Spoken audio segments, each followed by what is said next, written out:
Oh, okay. So last session, Right. we started off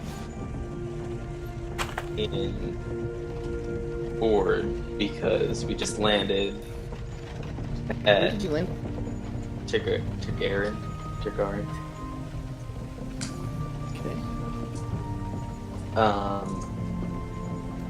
And we asked around and for the Baron, and we got an audience with him because we needed to see him about Aaron,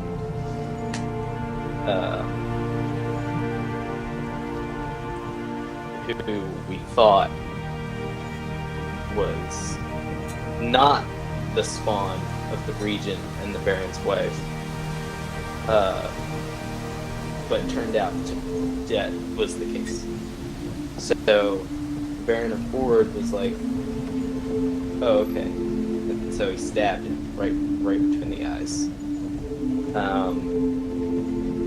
I collected some blood from his body for a possible summoning ritual of one nature or another.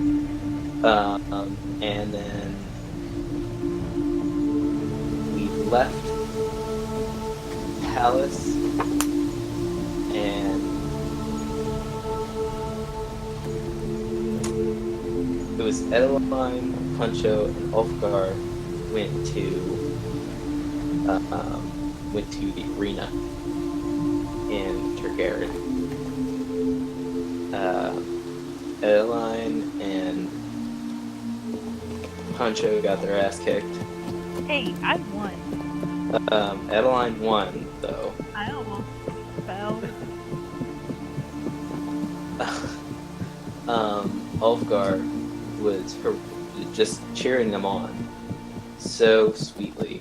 A good, rough, passive boy. He didn't do any hits. No hits at all. No hits were done by Ulfgar. And then Val went to the secret Warlock Guild. Shh, don't talk about it. And asked about the Black Rose in Tangaria, and ultimately got nothing because Warlocks are fucking useless. Because they're just crazy and they play games all the time in their spare time instead of doing anything. Well, that and summoning demons instead of doing anything productive. Sounds about right. Turgaron. There you go. Turgaron. That's the place that we went. I knew you did it. And we ended it at me getting nothing and DB or Gabriel, I should say, playing some sick tunes, right? In a bar. Yeah. Cool. And that's it. So if there are any small details that people thought of while I was saying any of that, please enlighten me. I made a fair bit of gold. Ulfgar did? Yeah. Yes, Alfred did make a fair lot of gold. There's some political stuff. I think we already knew it, but something about Slurn wants to occupy Tangaria or take over. I think Roll is the name of the Baron of Slurn. The Baron of Ord that we're in right now is Alisan. We stay away from Tangaria for a while. I think he also didn't want us contacting anyone. So news of Aaron dying was reaching. I made a note about Chuckles the monkey. Very important. Very, very, very vital. Yeah. To the fun. Talking monkey? So yeah, there's all that important political stuff that I totally glossed over. I just wanted to see your perspective. Yeah. Mush, mush, mush, mush, mush. Yeah. Yes, of course. That's why Liam misses out on so much, because Will Horace is just mushing in his ear the whole night. Yeah. Just mushing. A little Wait, hard to what? get anything done. Wasn't he with Oathfire though? Probably. Yeah, of But course. it's the Sure. excuse that we're using. Alright, alright, we'll roll with it. What did you say, Scott? What? Why I'm what? What? Who? Where? Hey. I don't understand the question that you just asked. Anyway, moving on. He did a hit to me emotionally, and that's I'm sad now. Good job. So, yeah. Liam did sort of suggest that perhaps he would rather you stay in Ord than go back to Singaria. At least that's sort of how he was thinking in his head. Maybe not exactly the way that he disclosed it to you. As far as contacting people, I think you're on the right track there. It's more like don't want to accidentally let any information slip that might be, bad.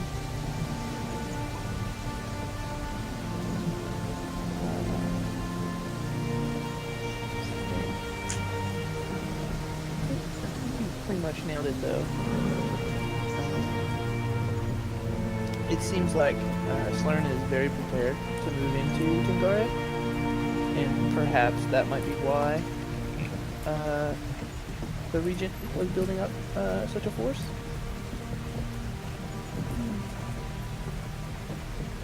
Is there thoughts that sort of are echoed throughout the castle / palace / Those are party? very loud thoughts. Yeah. Well, I mean, it's a secret everywhere else, but like advisors and the people who live in the palace, they all know what's up, more or less. Yeah, and apparently they don't care about who knows. They're echoing it all throughout the palace. Yeah, big loudspeakers. Yeah. It seems a little inefficient for what they're trying to, do. Fortunately, it's all echoing off of each other, and it's just a muddled mess. It's hard to understand from outside. Gotcha. Yeah, so it seems Gabriel maybe is partying hard in town, and he maybe got a room wherever he was playing tunes. It's pretty late by the time you guys make it back to the arena. Oh, without Val. Or from the arena. Got invited to play at a music festival just for one night. Yeah. Orchella.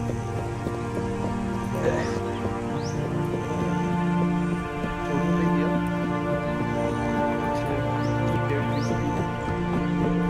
Wow. We're getting Scott's hot takes on Coachella. Yeah. DM's night. How the DM feels.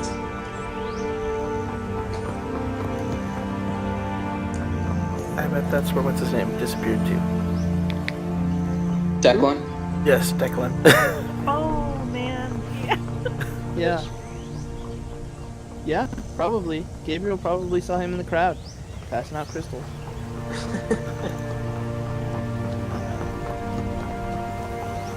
Yeah. Everyone else, though, finds their way back to sort of the palace. And, the Baron isn't, like, there, or, available to you. But the same herald that had sort of brought you in welcomes you again, and he shows you to a series of rooms, all sort of next to each other, a bit like how an inn would be. But these are very nice rooms. Much, much nicer than the place you'd stayed the first night, which was pretty alright.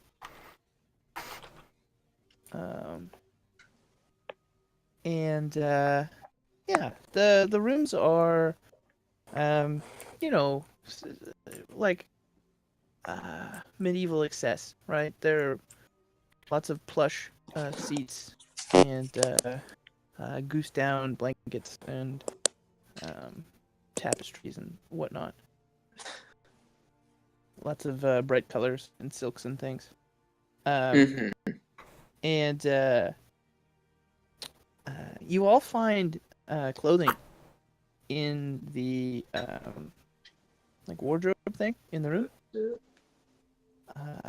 as well as an invitation to dinner with the Baron to dine in the main hall.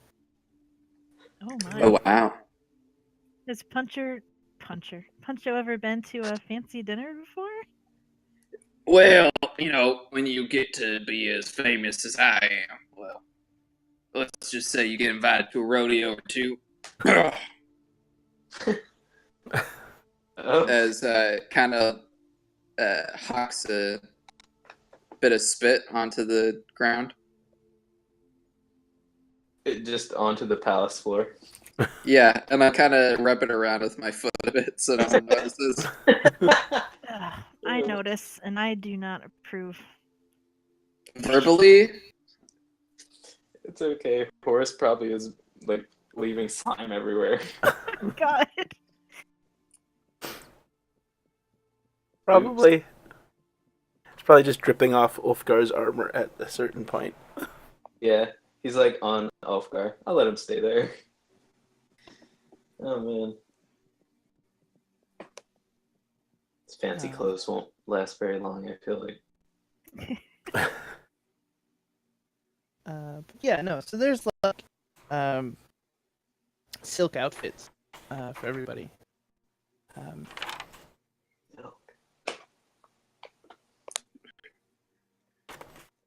Now this ain't something I've done before. They're called pants. One leg in one hole, and you put the other leg in the other, and you pull them up. I laugh and I say, I know that. I meant this whole fabric thing. It's clothing's supposed to hurt you, when you put it on. and I kind of open my shirt a bit, and you see that it's pretty much just like sandpaper. Ew, is it like crusty? Like it's never been washed? No, it's very like rough. Like a burlap sack. Yeah, pretty much. Yeah, I don't know much about pants either. I don't have much under this robe. Yeah, just a slip, Yeah. some lacy lingerie. Uh-huh. Garter belt and garters. Would Adeline wear a dress, or would she prefer like a pantsuit? Prefer like a nice tunic and some pants. Yeah. I didn't want to be too presumptuous. So She still likes to look nice, but not too Well, girly. yeah, I mean they're nice. They're just Either way, it should have plenty of ruffles. oh yes, lots of ruffles. Shakespearean amounts of ruffles. Everyone gets Okay, ruffles. all right. If everyone gets ruffles, then that's fine. Guess I'll yeah, what kind of is it like are they like tunics or like suits? To Google? What do we got? Probably like early Victorian. Okay. Oh, early Victorian. So Let's see. big old ties and almost ascots, I think, for early Victorian. The hell is Oh, an ask? man. Scarf. A fancy scarf looks like a tie. Cravat or whatever. Yeah. Scooby-Doo, Fred had an ascot, rather famously. His Oh. red. Okay, that I can see that. Yeah. What colors do we got going on? They are matching to the red and gold, red and black. Was it red and black? It was red and black of the palace. Ooh. Very spiffy. I'm sure Ulfgar's beard clashes wonderfully. Oh yes. It's very cringeworthy. Oh, Ulfgar should like curl his beard. Or put it in braids. It is braided. That'd have been red and gold, actually. In any case, matches the palace. Okay. All right. Yeah.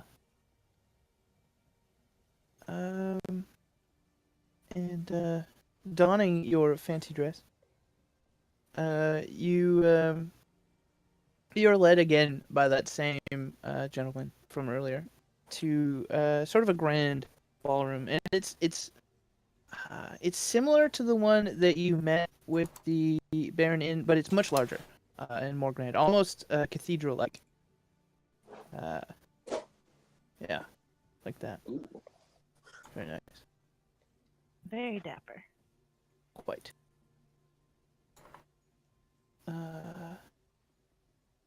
And there's sort of out of place. You haven't seen it up to this point anywhere else in the palace, but sort of the large vaulted ceilings tapered down into sort of a solid row, running along with the length of the room of stained glass windows. And unlike stained glass windows you've seen in other places like cathedrals and churches and stuff like that, these are totally abstract. There's no patterns or depictions, and the only sort of unifying thing between the two walls, in the center of each of these rows of stained glass, are the what you would assume to be the emblem of the barony, which is the skull of a dragon, and it has 3 horns, 2 on the side and 1 that kind of comes up straight in the middle. Hmm. Very interesting, intriguing. Even. Yeah, and the skull too matches the colors of the palace, red and gold, and black. Hmm. So running down the middle of this large room, and it is quite large, probably about 300 feet long, and right around 60 feet wide or so, is a huge table. The table is easily 8 feet across, and it runs almost the entire length of the room.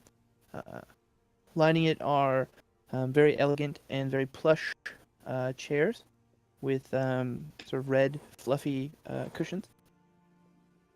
And there's places set all along it. However, there's only food at the far end.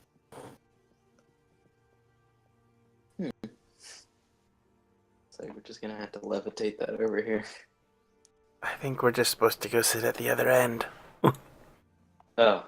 That makes sense too. That seems like it. Us very small dinner. Well, I guess I'm going to go. What? Okay. We should all be on our best behavior. I look at Puncho. I nod. What? Oh my. He doesn't understand. Oh, you meant it. Okay. Oh, Yeah. no. Definitely, for sure. Best behavior. Now, Horace, you behave. Don't be a rowdy boy. Do you think you could, dismiss your little creature for dinner? Um, my little creatures need to eat too. It's fine. Does it? Yeah, I can put them in my bag. Yeah, He's all right. you sure? I can put him Yeah. in the haversack. No, never mind. It'll just fill up No. with slime. Is there still like a body in there? I can't remember. No, Thistle got buried in a restroom. Yeah, I just couldn't remember if there was like another body. I just felt like there was. Never mind. They're the babies in there. Oh God. Okay. Mummified children. Maybe not mention that you have like mummified infants in your bag at dinner. Sure. I mean, okay, well, let's all put away our gross things. Who do you take me for? I don't know. Seeing the kind of company you keep, I'm not really sure what to think. Hey, what's that supposed to mean?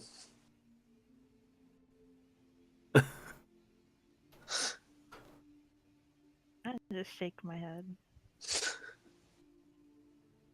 Huh. Must Yeah. have been talking to somebody else.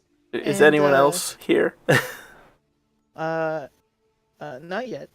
No. However, with the shaking of the head, horns blow, and the sort of emissary from before steps forward, and he sort of makes a deep bow, and in sort of a grand voice, he says, "I present to thee, Baron Alizar, Dragonbirth," and from sort of large doors that you all somehow didn't notice walking in on the far end of the room, down near where you're sitting. The Baron steps forward, and he takes his seat at the end of the table. Notably, it's about 3 or 4 places away from like you as a group. And shortly thereafter, filling those places are other equally elegantly dressed individuals. They seem to be dignitaries and like advisors. The ones seated closer to the Baron sort of chat with him almost in a hushed tone, as though there was unfinished work that they were, completing with him at the dinner table. Talks of, like politics and things of that nature. Running a kingdom is a 24/7 job. Yeah. Yeah, most definitely. Who in the party is sitting next to me? That's a grand question. I bet I sat next to him to try to keep him out of trouble. Okay, who else is sat next to me? Is it like the 4 of us is 2 on one side and 2 on the other?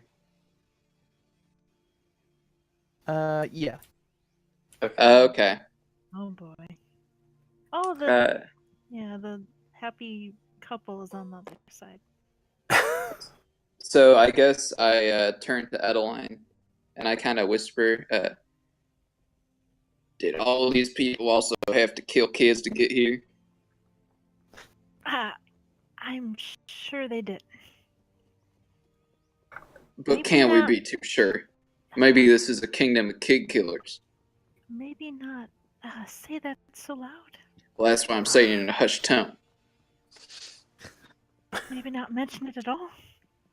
Well, that's very hard to do because, these are all kid killers and there's some equal footing that we're on. I feel like I have a way to connect with them, sort of something to break the ice.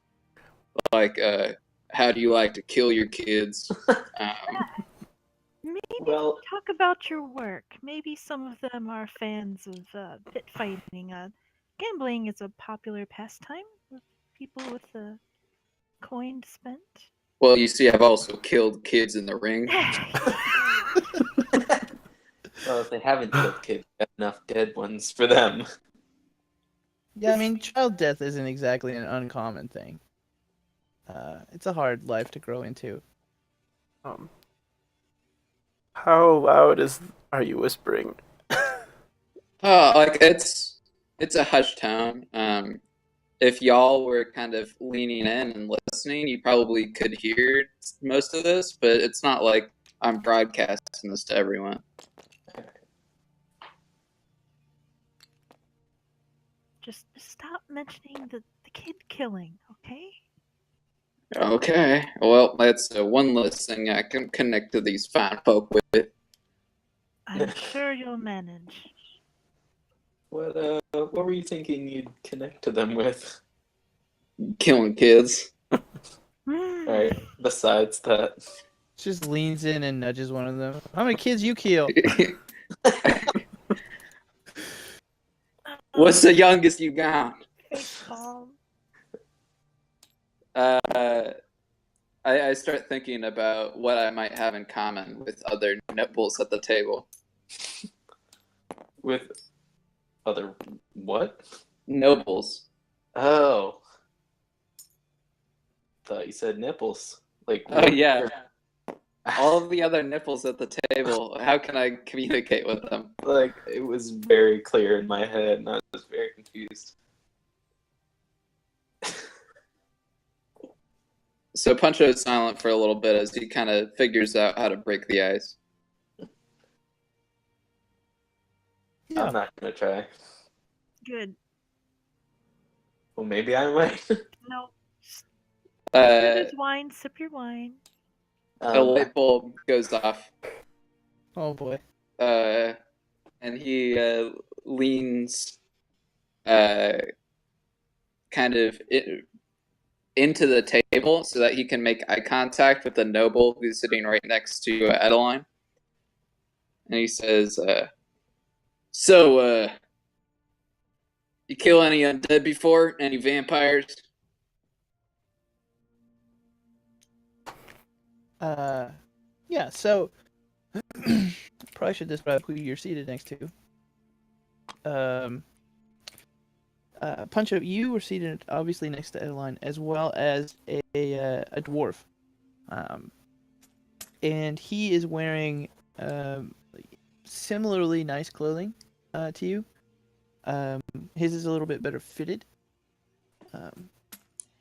His beard is also all braided into like one long braid, I guess. And woven into that is sort of golden wire.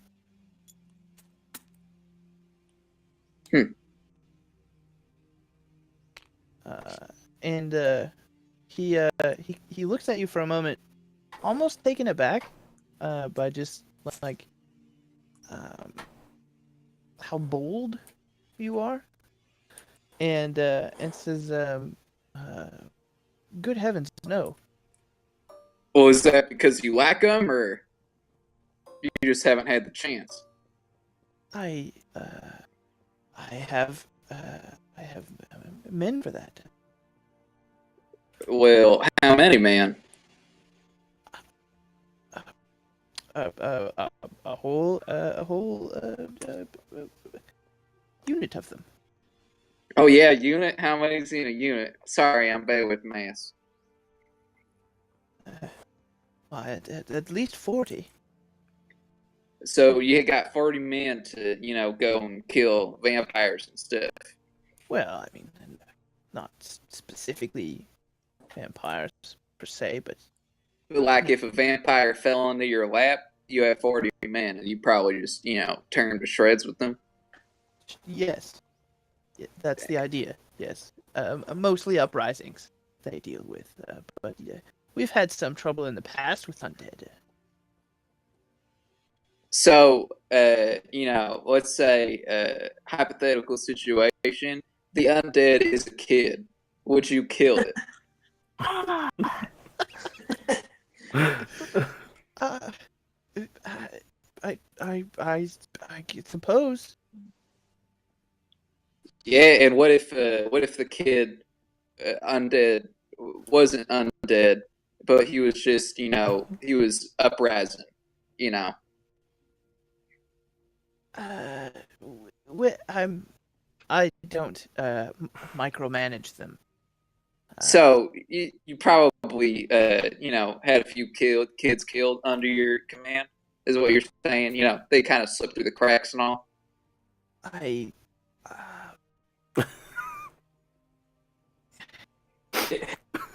he sort of turns red in the face and turns back to his glass of wine.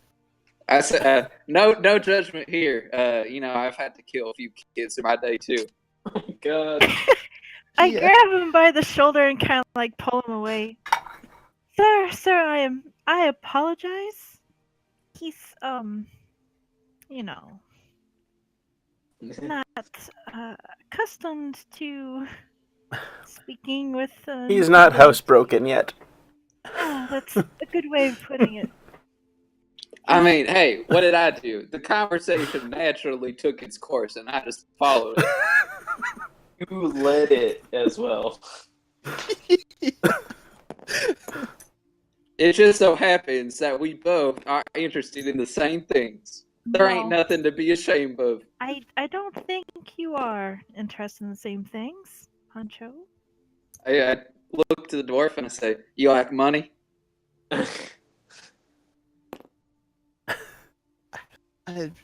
Rather forward. he sort of stares at the food and sort of looks across the table at the other guests and pretends that he can't hear you.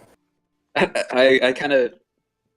taken aback and I say, "Oh my God, did I just stereotype you? I am so sorry. I did not mean to ask that question. I apologize from the bottom of my heart. How can I make this better?" He turns to face you and he holds up a hand. He says, "No, that's all right, please." Okay, I won't bother you anymore. I apologize. Oh, what a fool I am. Asking you about money. Oh, should have stuck to the kids. Oh my god. Yeah. Is there just the one dwarf at the table? Yeah, at the table. Yeah. In Dwarvish, I'm going to go, I'm sorry for my friend. He's been at sea too long. He responds in Dwarvish. What could you lot have possibly done to get invited to this dinner? Ruffians. I'm going to look offended. I'm gonna look at Ulfgar. What did he just say? I turn to Val and I say, "Well, he was asking, how did we get invited to the dinner?" Speak Dwarvish. Yeah, I do. Oh, we were sent an invitation.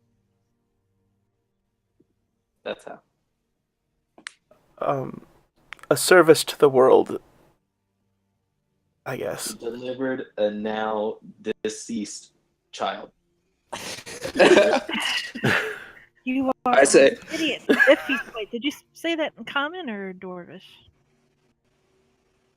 What? Did you say that? Val doesn't speak Dwarvish. I don't speak Oh. Dwarvish. I don't know. I didn't. And I say, "See, that is why I'm talking about the dead children. It's just a matter of conversation." Oh. I clap my hands and finger gun at you. I finger gun back. I down my wine and ask for more. Seeing this, I'm going to do the same. Chardonnay. I look over at a line and I say, "I guess I'll match you." And I down the wine as well. Oh, you're drinking wine instead of your daddy juice. Well, I'll drink whatever's given to me.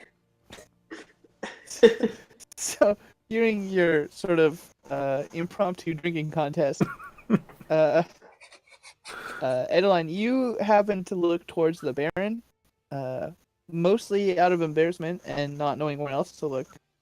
And you notice that he's just sort of looking at everyone in the group and smiling. He's gonna murder us all. Not if I hunger Hadar the whole room. Oh, please. Okay. Is this like a, this is all okay, it's fine smile, or is it a, oh my god, you're fucking us all up, I'm gonna kill you smile? I mean, remember what he was like right before he murdered a child. I don't trust his smile. Everything comes back to child murder. It's more of a, oh my, this is way more entertaining than I could have hoped for smile. Nice. Would I be able to read that in his face? I suppose probably. Probably you would. What is your passive investigation? Oh. Wait, we have passive investigation? You Yeah. sure do. It's Passive, is that just like 10 plus my intelligence modifier? plus your investigation. Plus investigation. Well, that's just 10? Because I don't have pluses in that. I'm a fighter, not a, right. investigator. What's your passive perception? 14. 14. Yeah, you can see it on his face that he's clearly amused by what's happening. That just makes me feel a little more embarrassed. If I were human, I'd be blushing. Yeah. Your scales turn just ever so slightly darker. Your scales are now on fire. Oh, that would be bad considering I'm a cold-based dragon. Old fancy son. Is there any more Chardonnay? A shiver runs down Puncho's spine. Yeah, I mean, it should be noted that as you all down your drinks and sort of look around, a servant steps in from behind you and refills the glass. I whisper to Adeline, I feel like I'm being challenged. Can't even fill my own cup.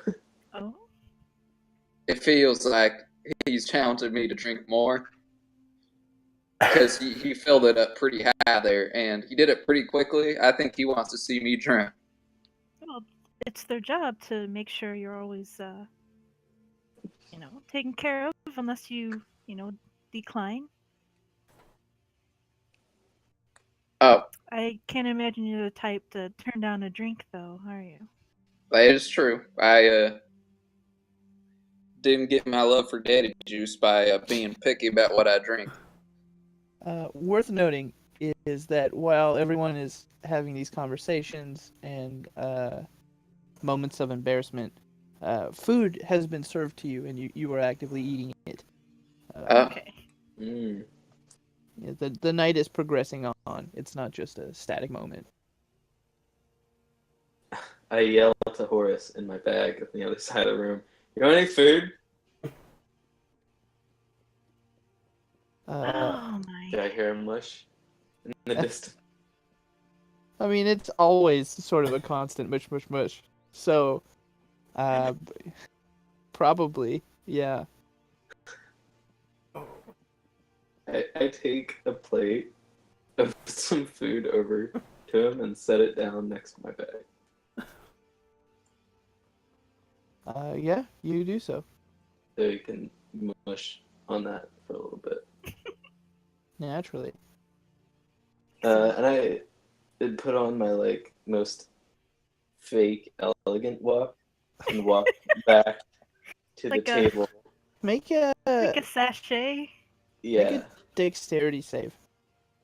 I immediately get shot in the head. Have a cold blast from a dragonborn. Dex save. Okay. That's where's Dex? 14. 14? Yeah. Yeah, so you do your best elegant walk on the way back. To everyone else, it sort of looks like a combination between drunk and constipated. That's not his normal way of walking? Oddly enough, it is not. I kind of I signal one of the servants, Mm-hmm. and I kind of whisper in his ear. I say, "I know that walk very well. I think you need to escort that man to a restroom. Stat." The servant kind of giggles and then steps back into his place. I call him back. No. I'm quite. I have both pinkies up, like really high in the air. By the way, I'm quite all right. I look at you and I'm like, partner, there's no shame in admitting that you've been defeated by your body. Sometimes you just gotta go. And No, I call the servant over and I say, I'm not joking. Please help that man out. I am merely in the presence of royalty and must play my part. And I'm like, my walk is sort of like 1 foot in front of the other, tiptoe at a time. So all the while, the Baron is having a sensible chuckle. Okay. I'm just more embarrassed. I'm probably drinking more than I should be.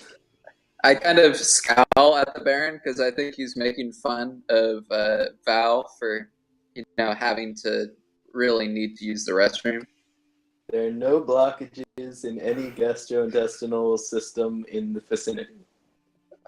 I say, despite the laughing, no one here is trying to embarrass you. Just go. It's okay. We all need to. I'm not constipated, Puncho.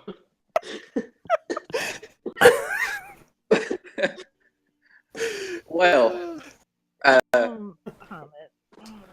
wink twice if everything is okay. I wink twice. And I say, okay, everyone, false alarm. I sit back down, very flourishingly, like puffing my coattails up. Yeah. So during that display of regalness, dessert has been served, and everyone's sort of snacking on a small plate of tiramisu, which is lovely. And Oh my god, I want some. let's think. Ulfgar and Puncho, you have never had this before. Yeah, I was gonna say I'm separating layer by layer, because I sort of feel like it's a stack of things that you're supposed to eat. Right. Layer by layer of tiramisu? Yeah. Yeah. I'd like to point out Ulfgar has been holding back on his drinking. Unlike everyone else.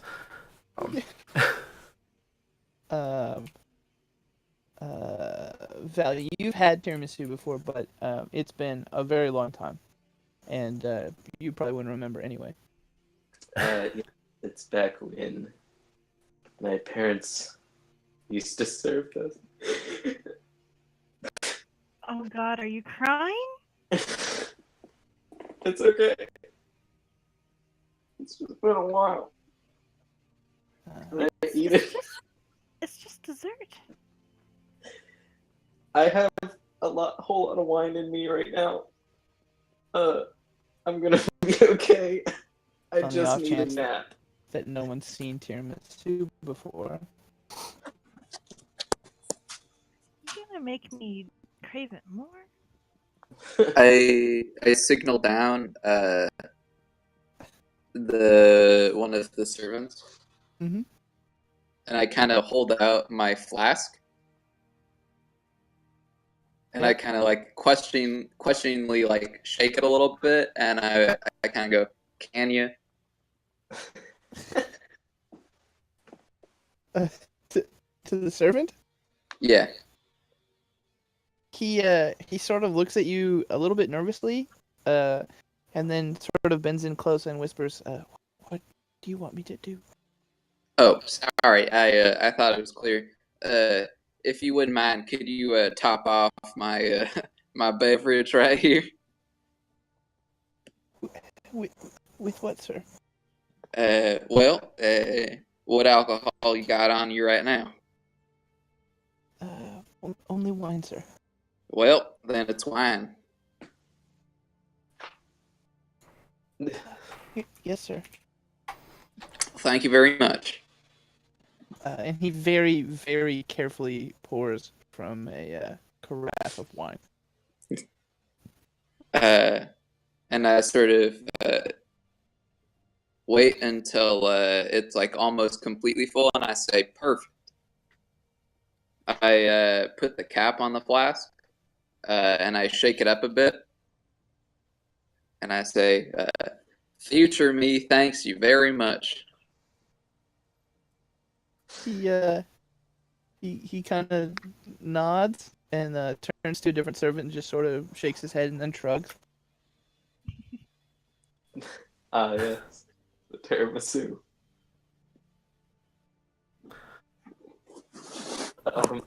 Ulfgar's gonna poke at it with his fork and cautiously eat it.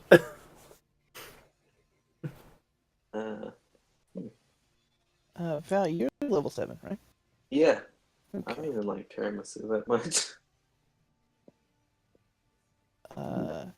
Now, does Val not like tiramisu that much, or does? Nah, that's just me talking. Okay. I've never had it, but it looks good. I can't say that I'm the biggest fan either. Sort of a crumbly coffee. Well, I think it's espresso soaked. Yeah. Yellow cake, layered with some sort of cream stuff. I'll take some baklava. Pretty good. Yeah. Baklava is God. wicked heavy and dense compared to tiramisu. Yeah. Cannolis. There we go. Nice Italian cannoli. I motion to Wolfgar, who's currently trying to eat the tiramisu, and I speak to him in Dwarvish, and I say, "You gotta separate it layer by layer. It's kind of like a stacking experience."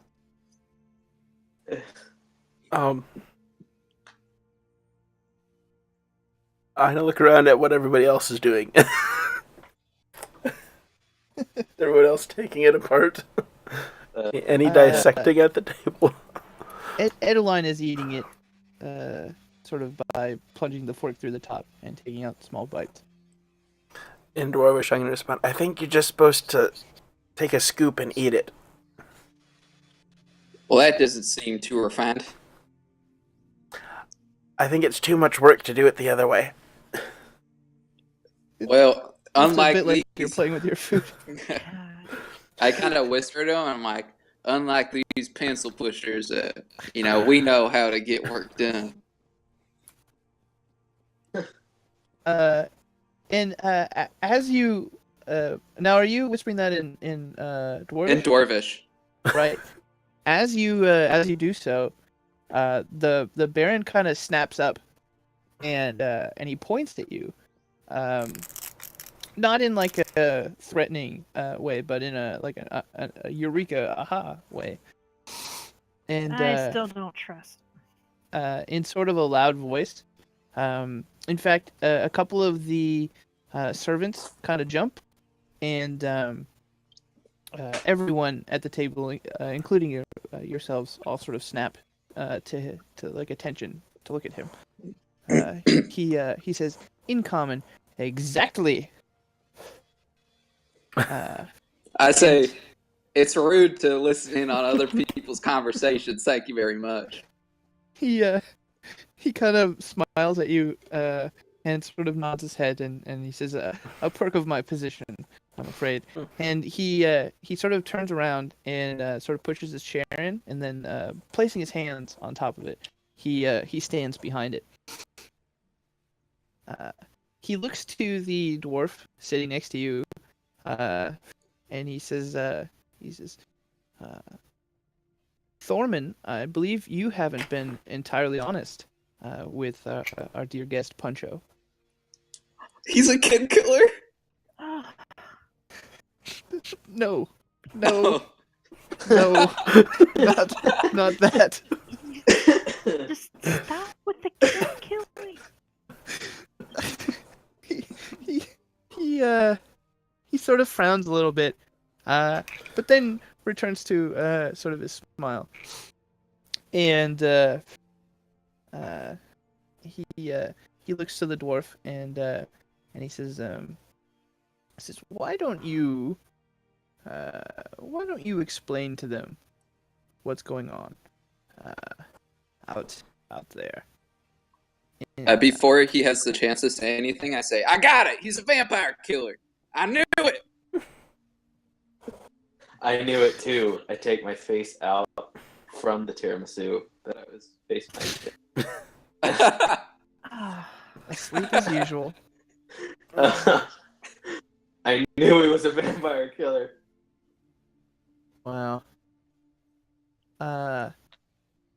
Yeah, anyway, he says, tell them what's been happening in Holbeck. And he sort of places his hands on top of one another and very patiently looks to the dwarf, who has turned that familiar shade of red once again.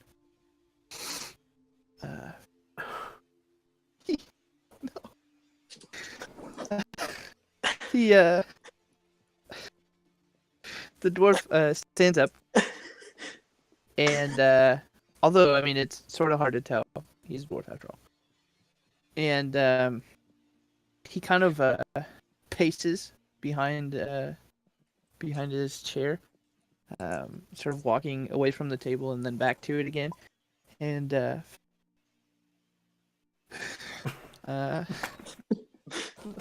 love the guesses, not distracting. He sort of slams a fist on the table, and he says, "Damn it! I've been had." By who? Well, she told me her name was Countess Rivion. However, that was a lie. He sort of looks down at his feet, and then he looks back to you, Puncho, and he says, "She's got 3 of my daughters." What? I don't get what's going on.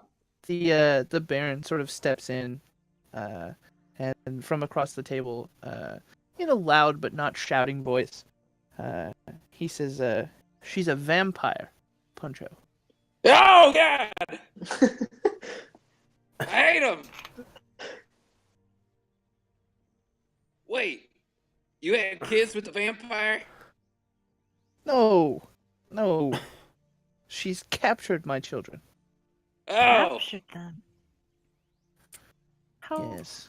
how old are your daughters? Well, the oldest is 18. They're very young. The youngest, only 6, ma'am. well, hopefully she didn't turn them into vampires, because, well, You don't have to finish that, Puncho, please. Be Okay. sensitive to a situation. yeah, I apologize. Yeah, as you mentioned that, his eyes sort of tear up a little bit. And yet you sit here eating this Tiramisu, while your children are in danger? Uh, the Baron speaks up and he says, "Yes, I invited him. I thought it best he tell you the tale. Figured if anyone could convince you to stay and help, it would be the beneficiary." I go over to the dwarf and I kind of give him a hug. And I say, I know how it feels to have someone you love stolen away by vampire. Oh no. What actions Yeah. have you taken so far to get them back? I sent my entire company of men to the witch's home, and none returned. Witch? Wait, yeah, is she a witch or a vampire? Or is she both? It- That's important information. The derogatory terms are Oh, gotcha. Yeah, okay. That's okay. Continue on. What? Derogatory term. Just Well, we let can it call go. vampires whatever we want. They're kind of bad. Alright. Would you But, like to continue this in private, sir? How are the other... Is it 5? yeah. What's their reaction to this? They don't seem to have one, really, at all. And let's see, roll a check for me. Let's see here. Sorry. Let me get all these bad rolls out of the way. Yeah, but do practice roll. Oh. 1 second. Do a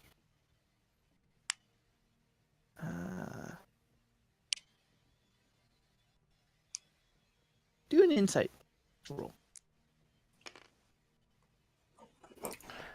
That is an 11. Now do a perception check.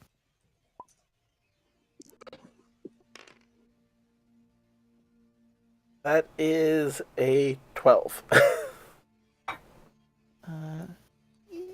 You notice sort of a shimmery quality to them. Roll a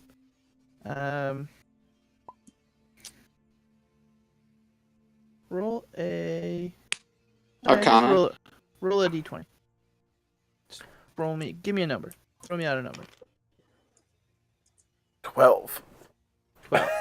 Yeah, so the Baron notices that you're sort of looking at them and a little closer than you were previously, and you hear him kind of sort of under his breath go, "Ah, right, of course," and he sort of waves his hand, and the illusions of the other guests disappear. I had an interesting thought. Actually, fuck this. What is this? Sir? When the Baron sort of speaks up and says, "I thought it would be perhaps a little too intimate to have a talk with only our dear friend here. I didn't know if you would be willing to accept the contract, and didn't want anyone to feel pressured." Wow, things Sir? are really complicated around here. Was the food holographic too? No, it was real. Though the food on their plates was not. With all due respect, sir, I would appreciate no more illusions. Noted. And no more illusions. I hate those. Bad literary devices. Yes, we get it. Hunter. Illusions. Wow. And alliterations. I don't like those either. Don't you mean you don't like those neither? I'll do what I can. He then quickly follows it up with, of course, I'll understand if you want to turn this down. We'll take it. You don't speak for everyone. Okay, well, anyone who wants this man's kids to be eaten by vampires can go to that side of the room. And everyone who dislikes vampires and wants to kill them can stay over here. At the eaten by vampires thing, the dwarf lets out just a small whimper. It's a figure of speech, I promise. Us vampire hunters use it quite a bit. It's an illusion. Are you sure we're the right people for this? Well, we have a vampire hunter. Suppose.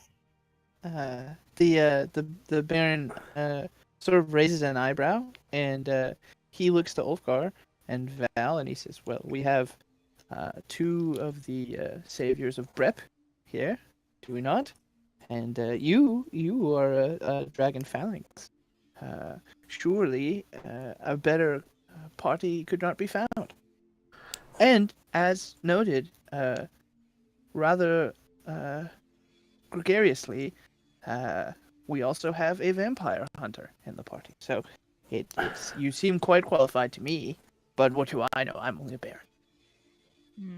As he's talking, I'm going to kind of wave a servant over and go, "Get this man something strong to drink," and then you go over and pat Thorman on the back and go, "Do you have any information that could help us, like location, or is she ransoming them? Have we lost any parts yet? Have you gotten any fingers by courier?" Vampires don't send fingers. Probably, vampire dust would probably be some sort of ingredient in something.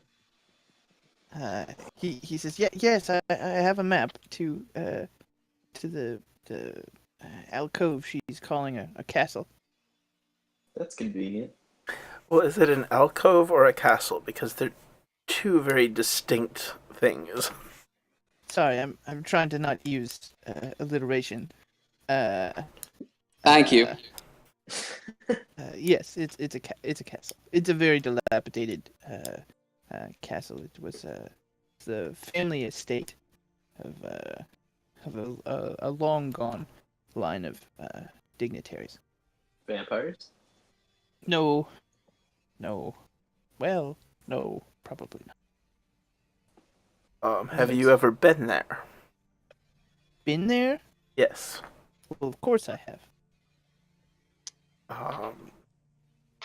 Do you know any secret ways in? What? Why would I go through a secret way in? I went through the front door with horns and gallant But they're horses. small. It was the whole. You've never had a sneak in or out of there. What? No. I'm. Can I the insight lord check him? of the land. Why?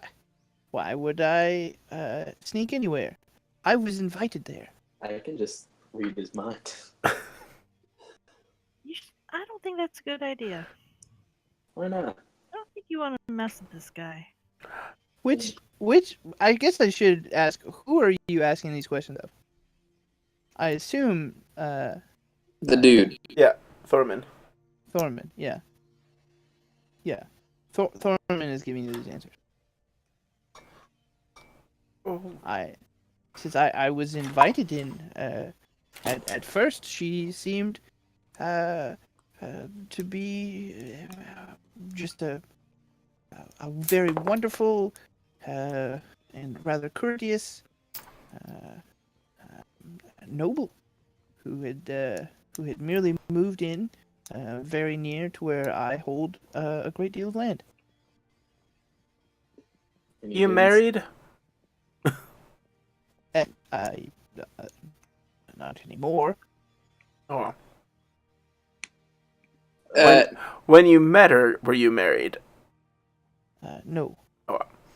Not been married for 75 years. Now, why did this woman take your kids? I don't know. Though perhaps it was because I uh, Brought them with Well- you? no, I was less than amicable with her intentions. And what were her intentions? A he sort of turns flush again. Um, well, a rather amorous relationship. So the two of you were like dating, or she wanted to date you? Yes, That yes to the second, or yes to the first? correct. Both? Well, I mean, might have Whoa. been mutual at first, but So you were, pardon my French, but lay fucking a vampire? You had kids around It's- and you were doing the do with a vampire? it Alright, never let's- got that far. Not judge. It's 'Kay, not wait. like I knew she was a vampire in the beginning. You didn't Goodness. expect seeing her very, very pale flesh. Wait. I am the person who knows most about vampires more than anybody in the room. What base did you get to? This is very important. Base. Do you have any pictures? Well, vampires are very emotional creatures. Maybe if we know what base she was trying to get to, we may know a little bit more about her. What base? What? Right. Okay. Well, first base. Well, I guess it differs from person to person.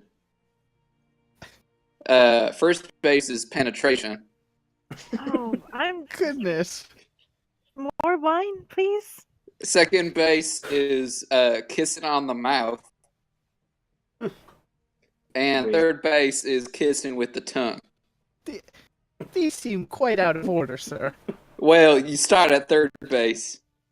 Wait, no, you start at second base, and then you go to third base, and you go to first base. This is all, sort of cordoned around a cricket ball. You know, the popular sport that came out of the land south of here? And then at the end, you go, hot box!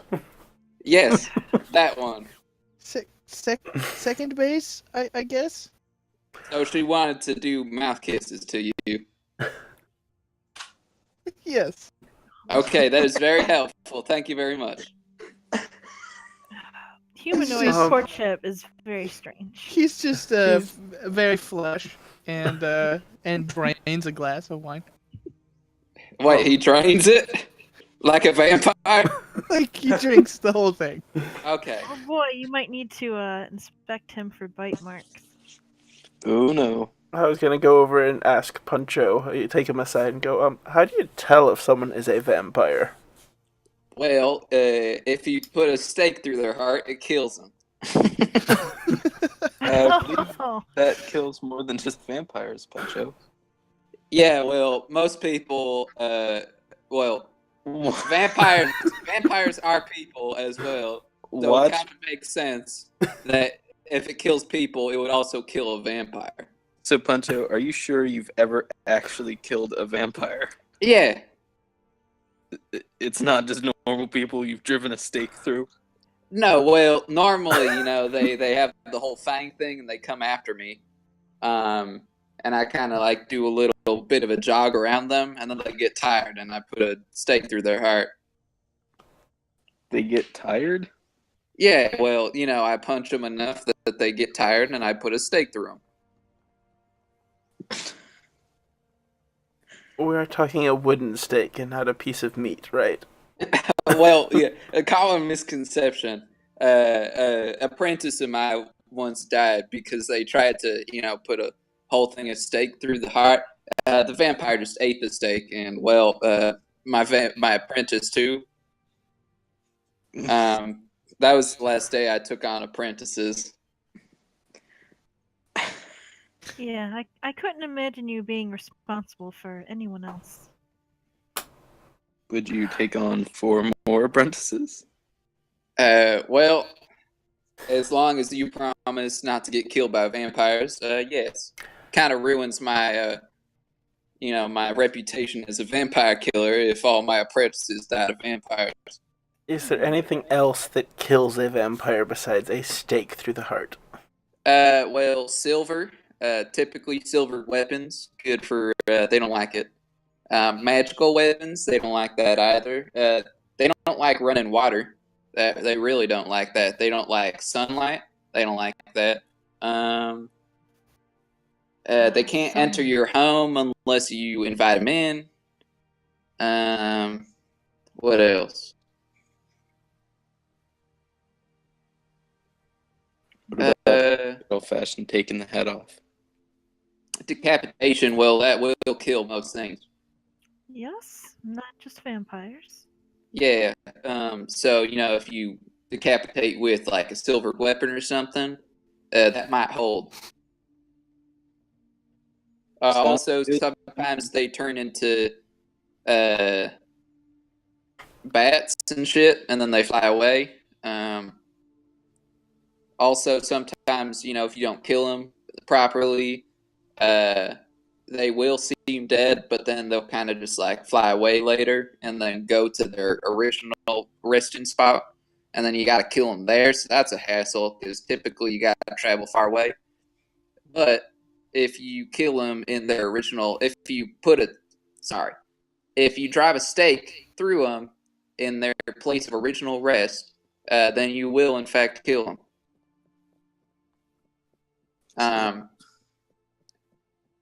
So staking the heart anywhere else kind of doesn't cut it as much.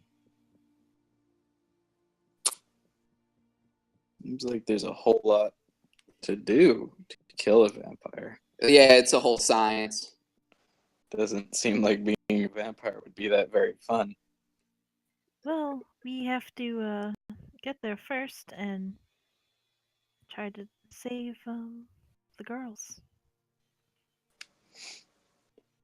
I'm gonna go over to Thorman, and as I approach, I'm gonna put a silver coin in my hand and kind of grab his hand and go, "We'll take the job." Does he do anything to contact a silver? No. No. Oh. I kind of look and I say, that doesn't do anything. Here, 1 second. And I pull out a steak. I go, no. No, but I say, wait, you're getting the wrong idea. And I kind of hold the steak up, and I do my whole channel divinity dead sense. Divine sense. Okay.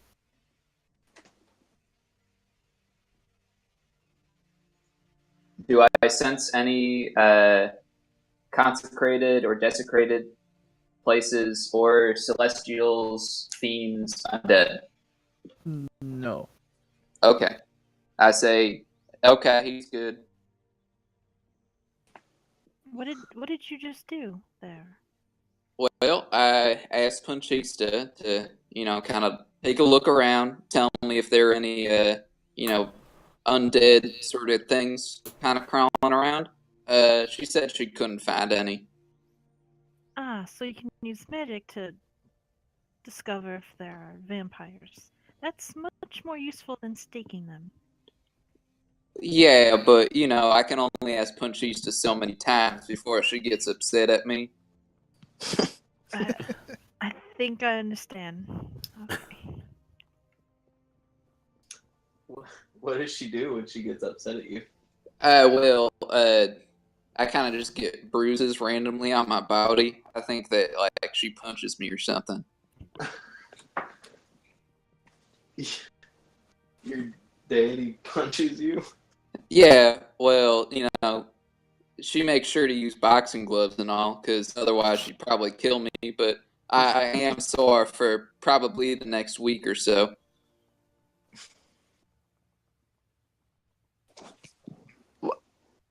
I used to tell my mom that I was out with the girl next door, but I was just punchy to. And what base is that? What base is what? Getting punched by your goddess? Yeah. I wouldn't say it's a base. It's sort of the whole playing field.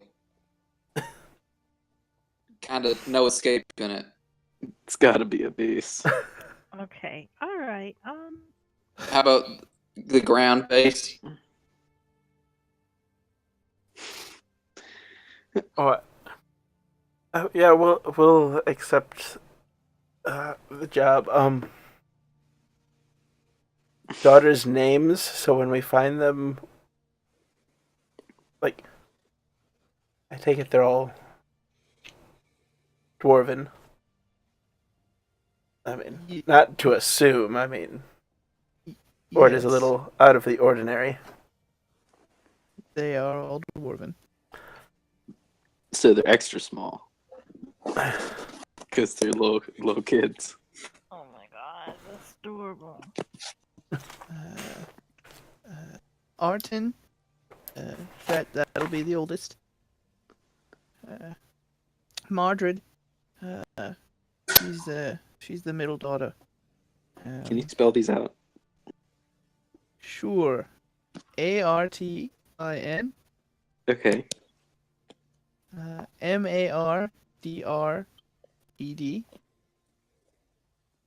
Wait, what? Mardr. Ed. Okay. And Rizwin is the youngest, little Rizwin. Riswynn.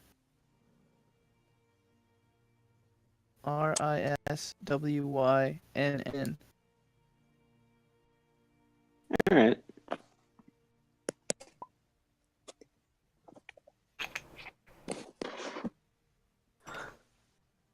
There you go. So I got Arton.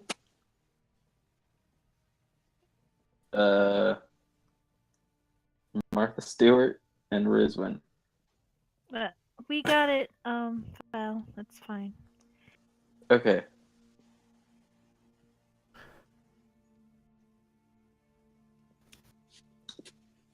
And how long ago were they taken? Only a week ago.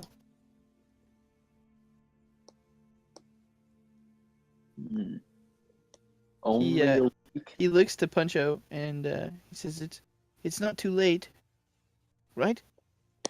Well, no, it's not too late. And worst case scenario, you have money, right? Yes. I say, well, okay. Worst case scenario, your girls, and God forbid, got turned into vampires, but there is a cure. Okay. We'll just have to kill them and then bring them back to life. Oh That my. sounds amazing. I can That's- do that. Oh. And he kind of sits down in his chair and puts a weary hand to his forehead. No, I put my hand on his shoulder. I say, it may seem bad, but it's good news, because this means that no matter what, you're getting your daughters back. With, the worst possible thing happening is just they're a little scarred for life. Because they died. And who can bring them all back to life? Well, we just have to hire some sort of healing person. Hey, I can do that. Like I said, if you have the gold, there's no need to worry. He just kind of Wouldn't they moans be in his undead? chair. No, okay, so I had to do this before, because you see, the vampires, they got my cat, my loved one that I was mentioning earlier. Now, I had to kill the vampire. I got my cat back, but the cat was a vampire. So I had to kill my cat, and then I had to revive my cat, and my cat wasn't a vampire after that. And then my cat got hit by a wagon a few years later. God forbid. God rest in your peace, my maidens. I love you so much. He kind of But- moans loudly next to you. Cat. Punch Yeah, Don't No. cats have 9 lives to begin with? Yeah. Jeez. well, maybe not if they're turned into vampires. It's kind of uncharted territory. He sort of sobs and takes another big swig out of his glass of wine. Anyways, all this was meant to be is your daughters are safe, and you will get them back as regular dwarven children. Maybe. And we'll try not to kill him. We'll do what we can, sir. You have a favorite? You're not helping If either. we had to bring back one, Let's I- not make this man decide. I said, well, if you have money for all of them, then you don't have to pick a favorite. He sort of sobs and he says whatever it takes. Said, well, whatever it will take, we'll get them back. I promise.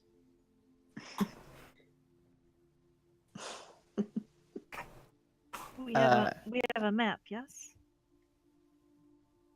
Yeah, sort of between gasps and sobs, he reaches into his overcoat and produces a red envelope.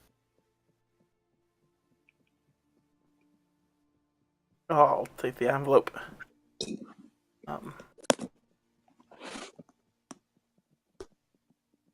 Okay, I will allow it. Just a map inside the envelope. Yeah. Oh.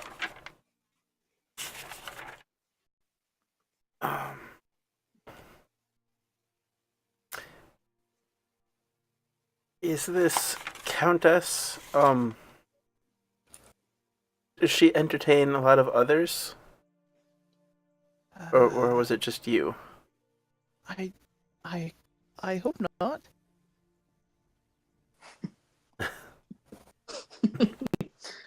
why? You have some feelings towards this vampire? No, but what? You jealous? What if what if she's captured more people? Well, I mean, it's your children we're concerned about right now. Well, of course, if we see others we can save, we will try to do that. Are there other nobles in the area that might pay her a visit? No, No? only me. So you do have feelings. Val, stop. What? A quick question. So, last time I dealt with one of these cases, sort of, noble vampire, takes someone that's important to them. It was because that noble's blood was essential to sort of unlock some sort of hidden ritual thing, and lots of gold, something like that. Is there some sort of secret fortune that is sealed by your blood and your blood only? I don't think so. Okay, how about some prophecy in your family line? Something about the blood of my offspring will bring about 100 years of darkness, something like that? No, And any prophecy at all. It doesn't have to, mention blood. not that I'm aware of. Okay, do the eyes in the portraits in your mansion, do they move when you walk? I don't think so. Okay. Talking about. Well, if you notice, any of the eyes moving or the statues, changing spots or the arms move or something, just let us know. That will be important to what we're doing. Are we watching? Okay. Just imagining we're in a small square room. There's a metal table. Thorman sitting in a hard wooden chair, and Puncho pacing back and forth with a big old bright light at Thorman, giving him, interrogating him.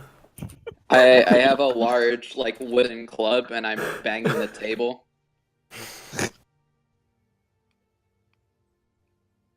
I don't know if you're good cop or bad cop at this moment, though. I'm both.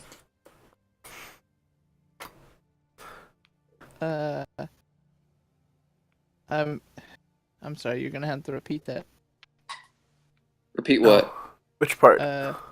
The last part. Oh, I don't know if he's good cop or bad cop. Oh. He said he's both. I feel like it's just bad cop, bad cop. Well, there's bad bad cop cop and there's bad cop. And Ryan's both. Well, he is both. He is bad, but he is bad. Well, you're all What? done. So you sent in, was it 40 men earlier? Your Yes. whole military unit? Armed to the teeth, I'm sure. Naturally. So we probably don't want to show up just weapons everywhere. Maybe go in under the ruse of being something other than an armed force there to take back children. Undercover. Yes. Okay, wait. I have a question. Let's keep the clothes.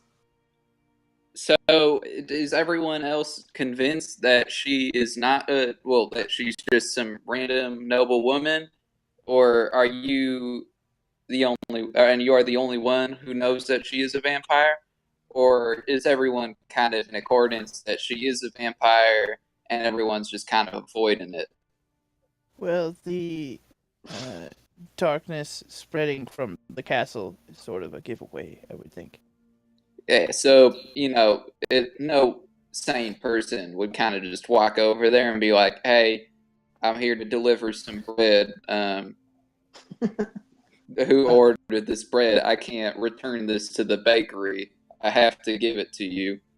I don't care if it was a prank order. Someone's got to pay for this bread, and it's not me. And they'll get mad at me if I go back to the bakery. The master there always beats me." Hi, would you like a subscription to Dwarves Illustrated? We're offering 50% off currently.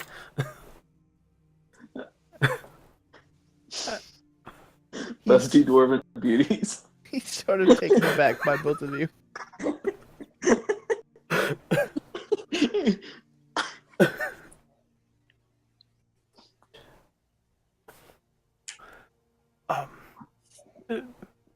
We will get your children back. We just need a way in. Yes, that's the problem, getting in. I mean, we could always make... No, we can't, because our bard is not here with his bag of tricks. And say make some elks and fly in. He makes a face implying he doesn't get that reference. It semi-worked last time we tried it. Surprisingly, elks great at flying. Natural born flyers. Yeah. So graceful. Oh yeah, did I see that? Nope. I'm asking the DM. Probably. Yeah, and everyone of the Dragon Phalanx probably had a good laugh at it. Wait, were you guys just waiting around then? Yes. Didn't you know that? No.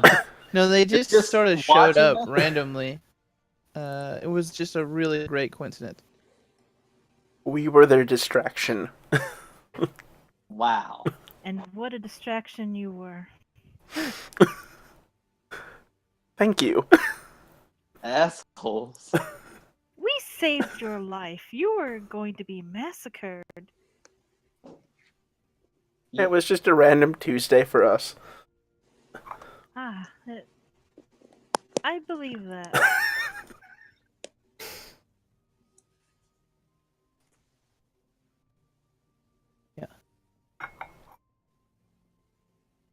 I guess I'll ask the Duke, do you know of any secret ways into this castle?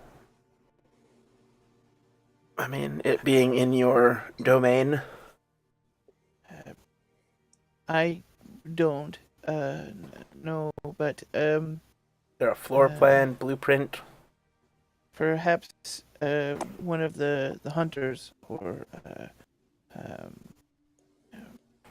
trappers, perhaps maybe one of them would know. I had only ever been there after being invited by her. So you've been. I've been in it. Yes. And you've met her. Yes. What was your opinion of her? Wait, are you asking the Baron? Yes. Ah, my bad. Yeah, no, the Baron hasn't met her. Well, that makes slightly more sense now. Right. Also, why his voice sounded mysteriously dwarvish. Even though they're not that different. Dwarves are people too. Yeah, they are. No, we're dwarves. We wouldn't be people. Yeah, see, he doesn't even like being called a people. Anyway. So, does the Baron know anything? He doesn't seem to. No, he sort of directs you back.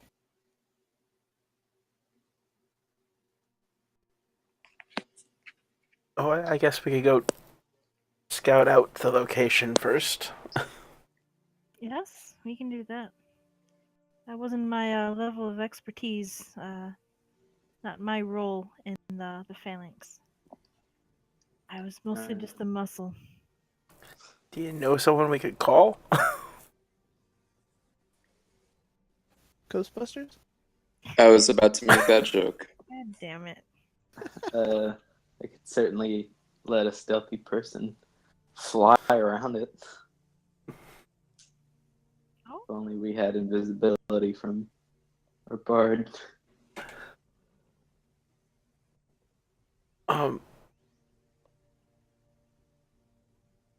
You do know when you fly, you go mushy, mushy, mushy, mushy, mushy, mushy, mushy, right? Yes, You know, those tentacle feet? Yeah. It's not very loud.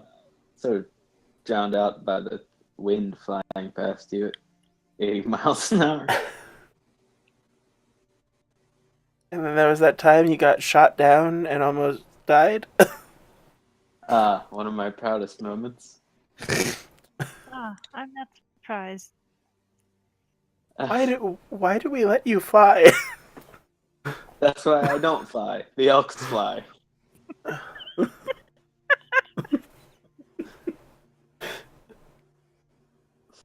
Oh. Well, I mean, there's always Horace, but he mushes as well. I know what we're doing in our time off. We're starting an airlines, Elk Air. Yes. I have to be on the elk as well because I have to concentrate on it. I sort of just guide people around.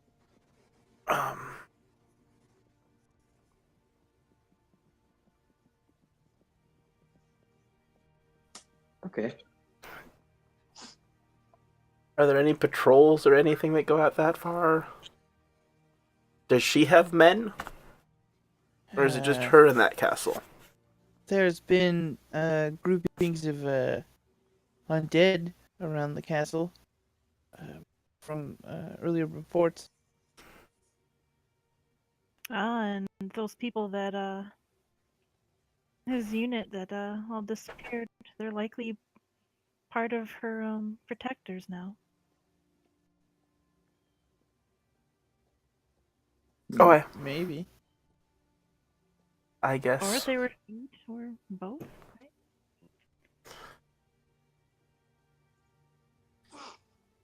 right? I could try to get in touch with my captain, but seems like time is of the essence. Possibly. Yes, quite. They may or may not be. The Baron sort of at this says, in fact, there's already a coach waiting. Ah, well. Put me in, coach. You're fired. Okay. Bye, guys. That was a good stream.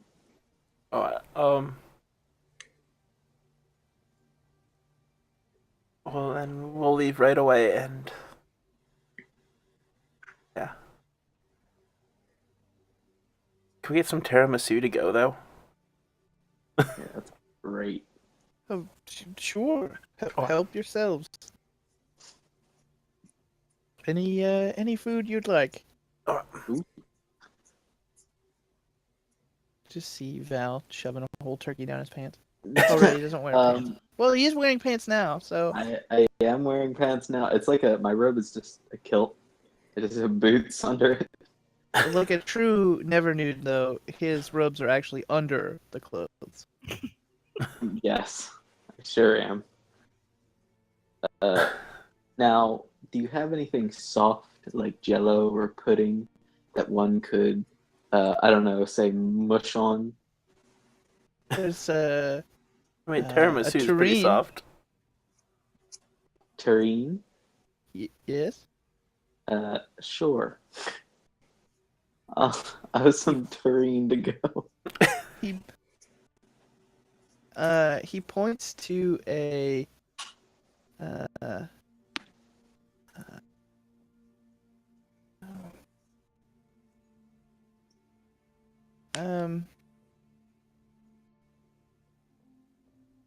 sort of a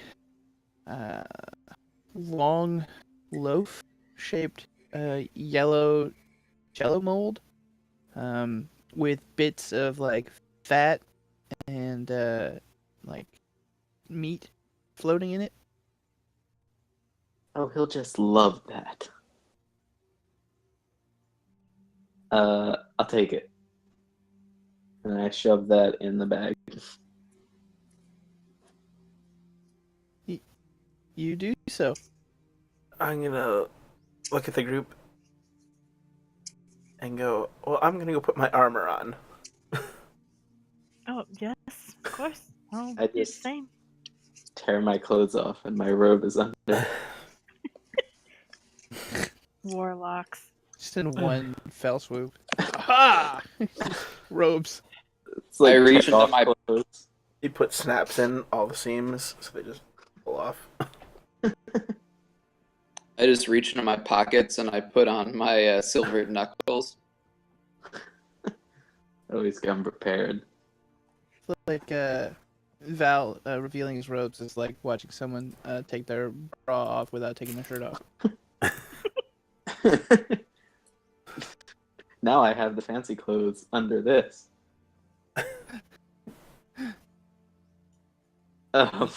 Yes. Yeah. I'll be back in 10 minutes. And I'll go put my armor on. Yeah, same. I did. Meet you guys in the carriage. Okay. Armor. I wasn't actually wearing the nice clothes. It was just an illusion. great. No illusions. Can I take a quick bathroom break? Yeah. That's a good idea. I'm sure. also going to do a similar thing. Also, me. Good. 2 things. I'm gonna go make another Such hot as toddy. this. So Good. Very much the same. we'll be back.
Welcome back.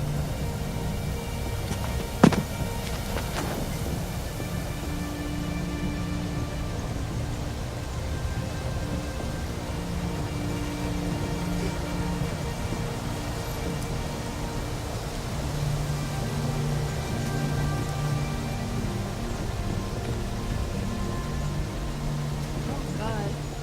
Terrifying? Uh-huh. What is that? It's meat jello.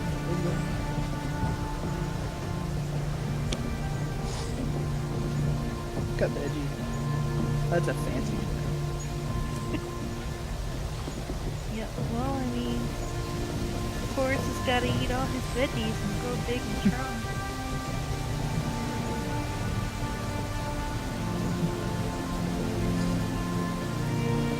I'm back. Welcome back. Thank you.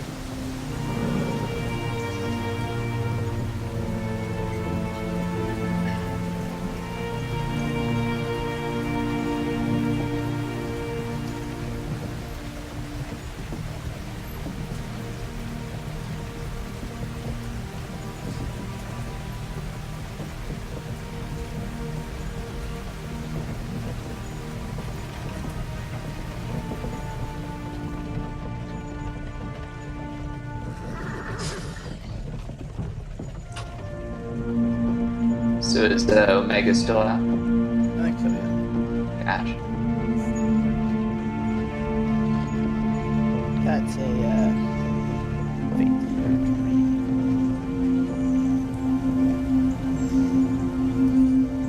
Still doesn't look very cute.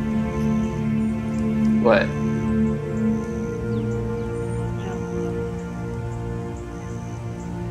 mean, like, meatloaf is good, but it doesn't look like that. I love meatloaf. That's got chicken livers, sort of skin.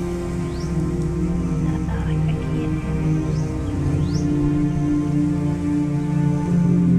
can't. I just don't like what I have perceived liver's texture to be. It's not good.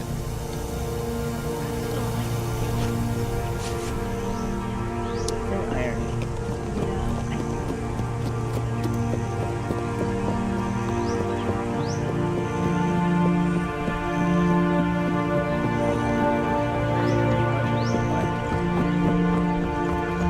Iron? Liver, but yeah.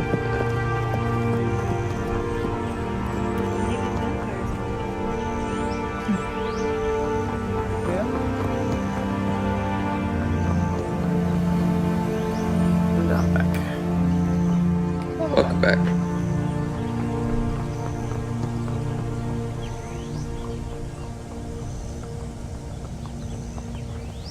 You just waiting on Liam? Nope. I mean, yeah. Yeah, No manner For- of speaking. for some reason or another.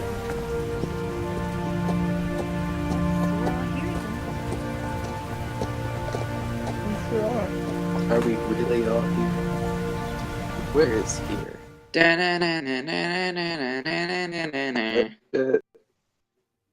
It's the spooky zone. Physically, I'm here, but spiritually, Turned I'm in a into that, Renaissance painting. turned what? into that heathen song there at the end, Ryan. What? What do you mean? What do you mean? By 21 Pilots. Yeah. Oh, I don't listen to 21 Pilots. I don't either, but it was like super overplayed on the radio for a while. Good. Don't listen to them. Didn't you used to be a fan of 21 Pilots? A big fan. It's doesn't whether I have the discography on my phone or not doesn't matter. It seems sort of pertinent. It's not. It's really not. Let's get a game. Wait, Yeah. so I have a question for anyone in this room who knows anything about 21 Pilots, which I doubt anyone here knows anything about 21 Pilots. Yeah. Did they do the entire Suicide Squad soundtrack? No. Did they think do a they only did song that one for song. Suicide Squad? Yes. Yeah. Heathens. Okay. The one that we were literally just talking about. Oh, really? Mm-hmm. I didn't know. Which is why it Oh. was played on the radio constantly. Oh, it was written for the movie? That's sad. Yeah. I don't know if it was written for the movie, but It's a big hot mess. definitely heavily featured. And as far as I know, it was a new song when the movie came out. So I'm leaning towards it was written for the movie. The music video seems to point in that direction. Yeah. That doesn't say a lot, though, because they could have just been trying to ride the coattails of the movie. That's true. I mean, it was the credits song for the movie. All right. Pretty heavily featured. Now, what I want to get into a debate about is whether or not Skyfall, the song, was written for Skyfall, the movie. Pretty sure it was. Yes. I'm Well done. 100% sure it wasn't. Really? I think it was just a coincidence, and they used it. I Where's your evidence? really don't think so. I But think I don't that- know enough about it to argue. I think they're scrounging around for ideas for oh, what are we gonna call the newest James Bond movie? And oh, what's the name of the residence he lived at? And then they heard the song and they're like, oh, yep, okay, good idea. And so then they used the song and they just changed everything in the story to fit it. Yep. You know what? Yep. This is a perfect topic to bring up on the podcast if we ever actually get it going. I mean, when are we gonna do that? That and Liam's fondness for 21 Pilots. No. Please no. Every night, Liam messages me at 2:00 in the morning and says, "Hey, did you listen to that 21 Pilots song yet?" And I say, "No, Liam. I'll listen to it tomorrow." And he said, "Okay, good. It's my favorite." That's mild for 2 a.m. messages. Yeah. Oh. Well. Anyway. Yeah.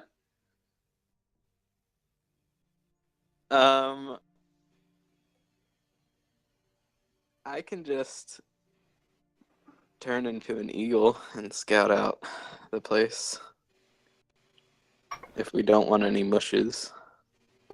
Why does this guy always want to turn into an eagle? I mean, I appreciate you and who you are. I appreciate you as a person. Why do you want to be an eagle? To scout out the castle. Right? He No, wants but to fly like an eagle. I would like to fly like an eagle. I think every question we've had, your solution has been, well, I can turn into an eagle. Well, no, I turned into a raven last time. Thank you. Okay, my bad. Every single solution that you have has to do with you turning into some sort of bird. You know, I could turn into a raven. Be darker. Well, that doesn't answer my question. Are we all together yet, or is it just you two talking and me and Ulfgar still put on armor? Well, I assume you're back. Okay. Well, maybe you could turn into a bat, and then you could stake him for a vampire. Oh, yeah? Wait, but why would the vampire be like, hey, well, here's just another vampire wandering into my territory. Let me just let him do that. Do they have, underling vampires? Yes, but I'm not sure if the vampires spawn are that, baddie. Damn. I don't think so. I don't recall in my lexicon of vampire information. Could turn into a dinosaur. I mean, what do you want here? What do you Okay, say? wait. So it's not a bird thing. You want to be an animal. I want. I mean, you saw him at the dining table. Yeah. Wait. Face in tiramisu. Well, everyone has their own way of eating all. I'm not gonna, Yeah. poop on anyone's parade here. And it was disgusting. Hey, wait, no. Uncivilized. Nope. If anyone was uncivilized, it was all of y'all for taking such large scoops out of it. It's obvious that it was constructed in a level by level construction, and that we were supposed to take the levels of construction and sort of ascend them like some sort of tower of flavor. Did we go rescue some children from vampires? Yeah. Are we seriously talking about like infection? Oh goodness. Wait, what did Scott say? Mostly just a big heavy sigh. Okay. This is what happens when I give you too much freedom. Yeah, I'm trying to rein it in here. Yeah, brontosaurus.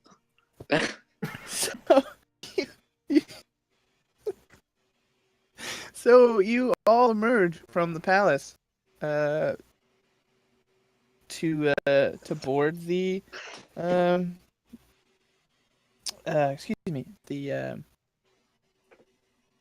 coach, and you see a elegantly decorated, though older, large like stagecoach. Pulling it is a team of 9 creatures. Wolfgar, you are familiar with these. Probably so is Edeline to a lesser extent. And possibly Puncho, depending on how he learned Dwarven. They look kind of like smaller buffalo, only they have like ram's horns rather than traditional like buffalo horns. And there's 9 of them. And what are they called? That's a really great question. They're called frumps. It's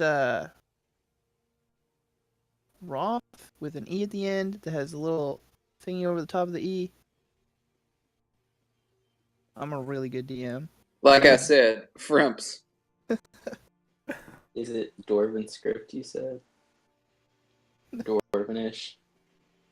I think it's just called Dwarvish. Right. Looks a little something like this if you were to spell it in English.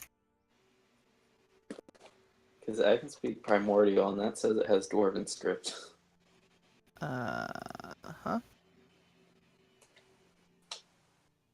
They're relatively common creatures.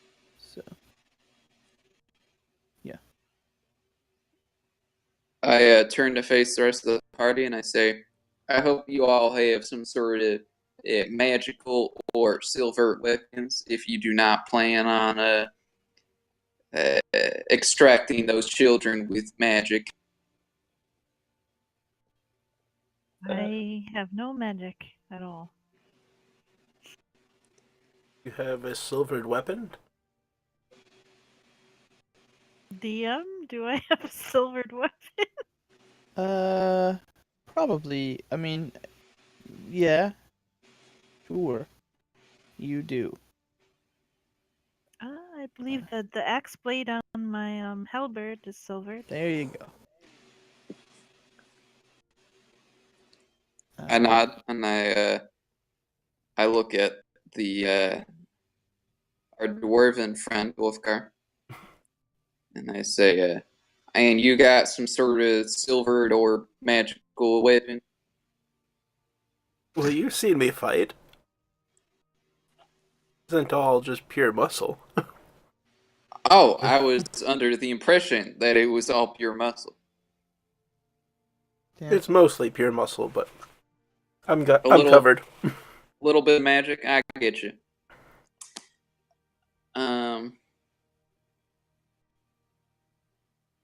Okay, well, it seems like we all have some sort of silver or magic weapons if we're, hand-to-hand combat. Good. Are the arrows shot from the bow considered magical, or they need to be magical arrows? I think they would have to be silvered arrows. Yeah. Well, I guess I know where a bunch of silver coins are going to disappear too. Yeah. Should we have like holy water? Well, holy water is nice and all, but it won't really help us that much. All right. If you do have a river lying around, that would be quite helpful. Let's just. Well, Roll a history check, Pancho. Oh, do I know where a river is just lying around somewhere? Not quite. I got a. Let's see. I got a 16. Yeah. Holy water is in fact useful when fighting vampires.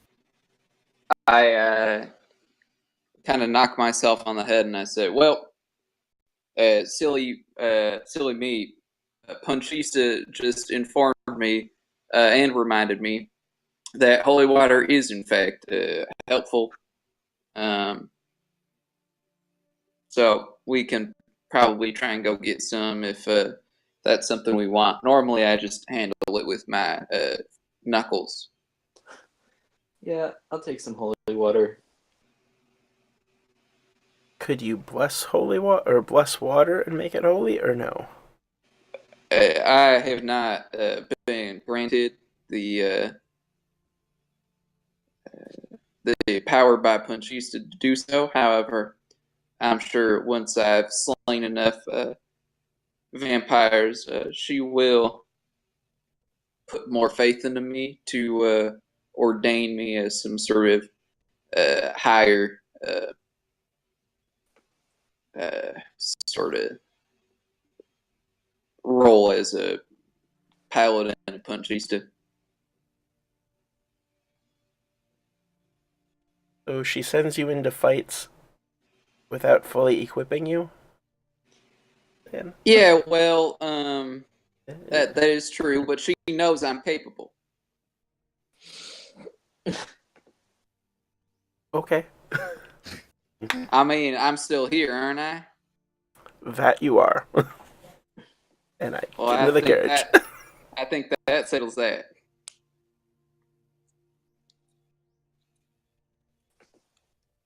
Sure does.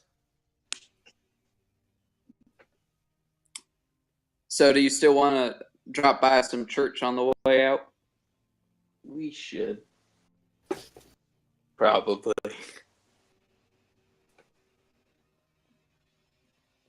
I mean, it wouldn't hurt. I personally have never fought a vampire, so. No, nor have I. And I don't think I have a connection to my goddess like you do. Yeah, it's sort of a one-on-one kind of thing with me and her. Climbing aboard the coach, you find Gabriel sort of asleep in the back. Oh. That's where he went. And following you in is the dwarf from earlier, Hey, guy. whose name someone loudly calls out. Thorman. Hey, John! Thorman, right. Totally have that right there in my notes. Thorman follows you on, and overhearing your conversation about gathering I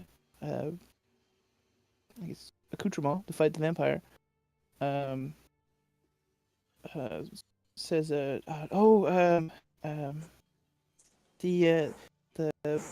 priests and clerics at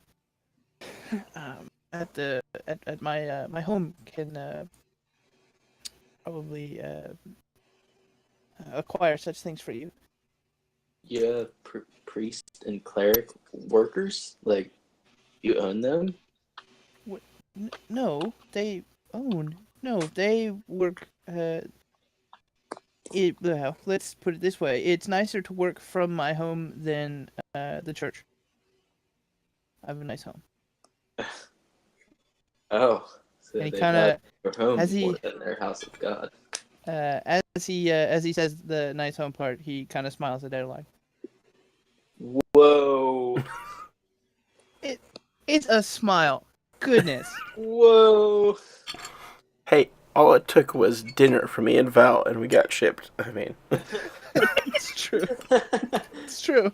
Yeah, but it was a really romantic dinner. I mean, Yeah. come on.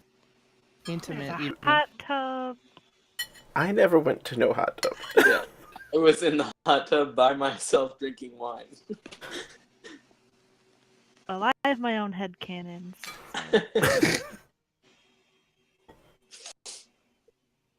um,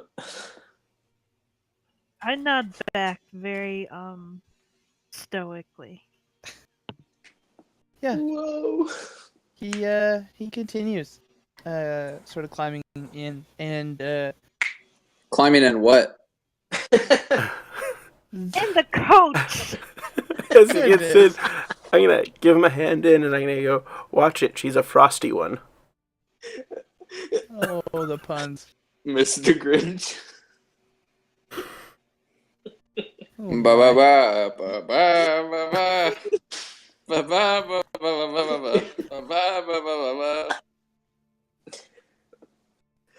ba ba ba ba. Okay. Right. Moving swiftly forward. As carriages do. Yeah,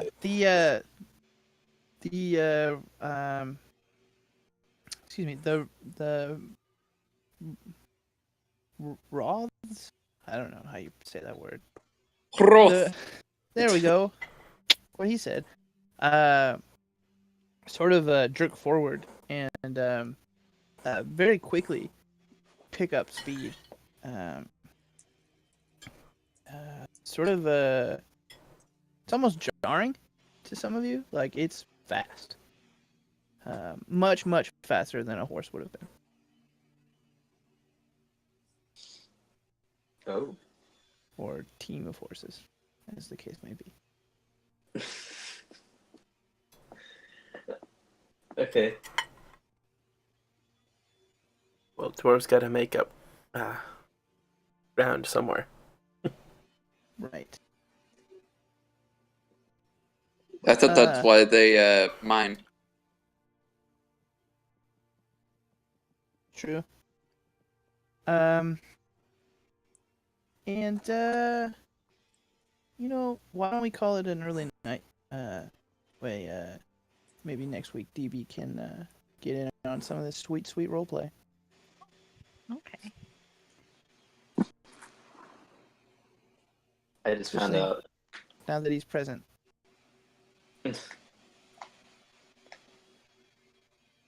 Alright. Unless you guys want to keep going. I mean, No, that's fine. I mean, I can't speak for anyone. I am down for whatever. Well, since he's in the coach, it would make more sense if we wait till DB can play him next week. yeah. Unless he's really, really wasted and just gonna sleep for a couple days. Well, he's pretty tuckered out from the whole Orchella deal. Yeah. But You might need him too. Yeah. Another true. magic user would be really nice. I mean, unless you want to face a vampire, the four of us. We could always do the setup. Oh wow. What? He chimed in the chat. Oh, What the haven't you people ever heard of? I was just about to ask if he was still watching. Oh, do you want us just to get there? Stevie, and then we can pick it up next week. Set the ball up so that we can roll it down the hill. Oh man. What was Get that all a the joke? horrible puns and break Scott Yeah. completely this week. Wait, I Yes, made I made a joke. Gives us more time to, Did have you? the dwarf flirt with me. I mean, dragons need love too. I was told that I made a pun, but I don't know what pun I made. Did you? I didn't think I did. It wasn't a pun. Okay. The judges are in. It was not a pun. Solid. All right, so we can get up to the place at least. And... Well, let's at least get to Thorman's place. How about that? Yeah. Okay. It's a good idea. That way, Scott doesn't have another 2 days of travel. At least. At least. Oh, Let's see here. Yeah, that would be. Yeah, it'd be about 2 days of travel.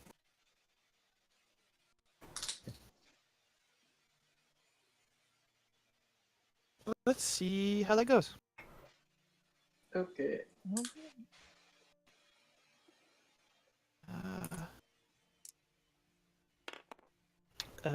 So for the most part, everyone kind of sleeps. Like y'all ate a lot of food, and there was a decent amount of drinking as well. And the sort of rhythmic snoring of Gabriel in the background, even asleep, keeping perfect rhythm. Yeah, it lulls everyone to sleep.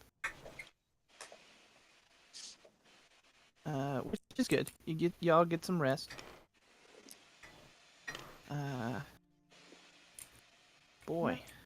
I was probably still a little sore from that fight in the arena. Yeah? Oh, yeah, a good sleep is good.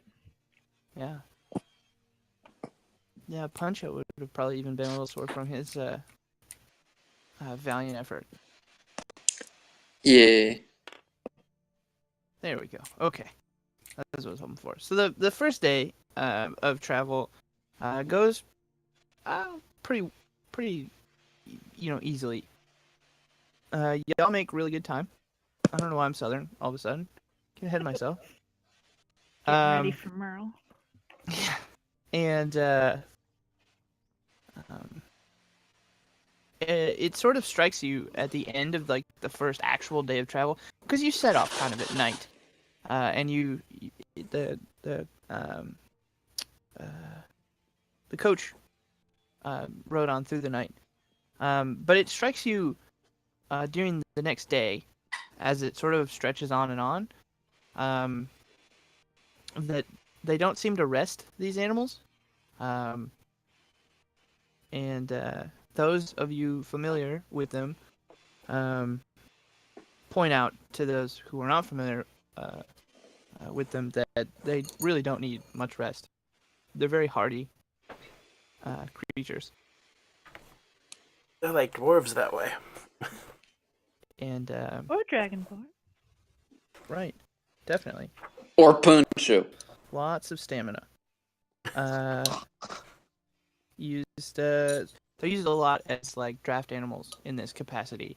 Though typically they're carrying or hauling much heavier loads.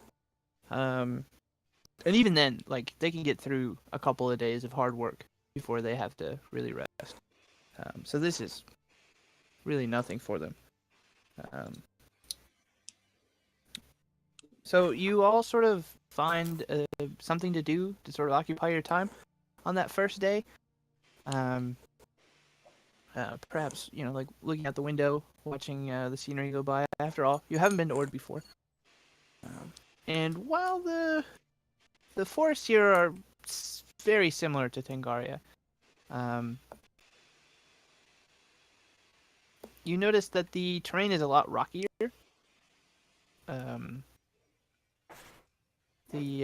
The foliage that grows is a lot hardier looking as well.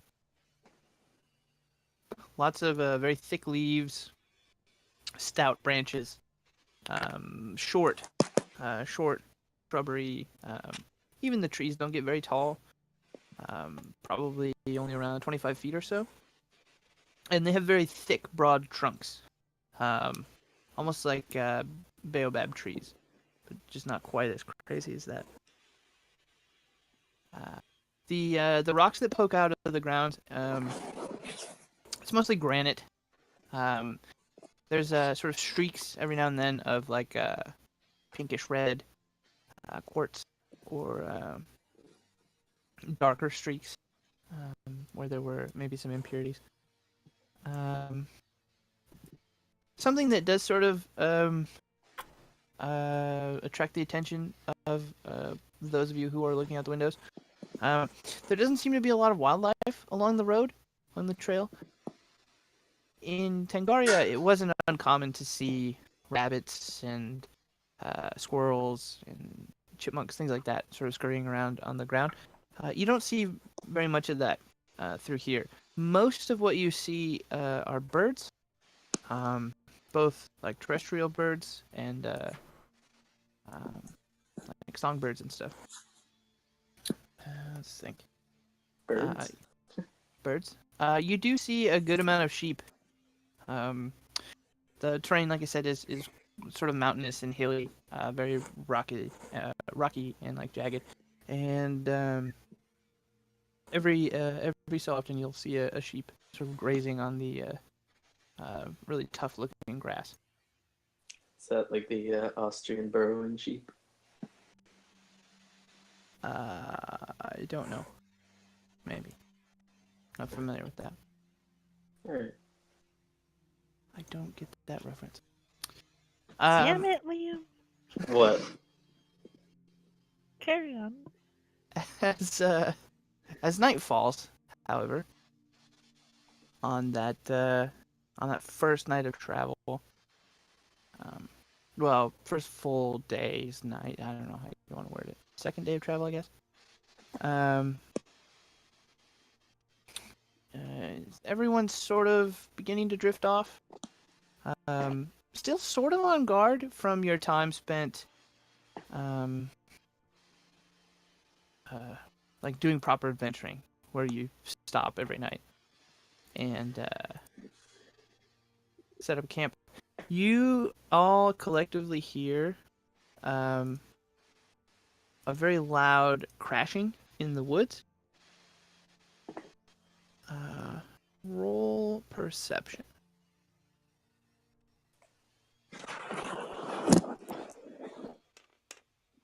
17. Oh, 14. 5.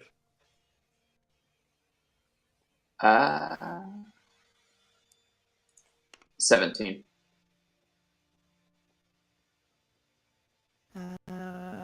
Okay. So, Pancho, you can almost smell it first. Sort of a stale putrescent that kind of fills your nostrils and stings a bit. It's a familiar smell to you, and you're sort of instantly put on edge. Ulfgar and Val, you also recognize it pretty quickly.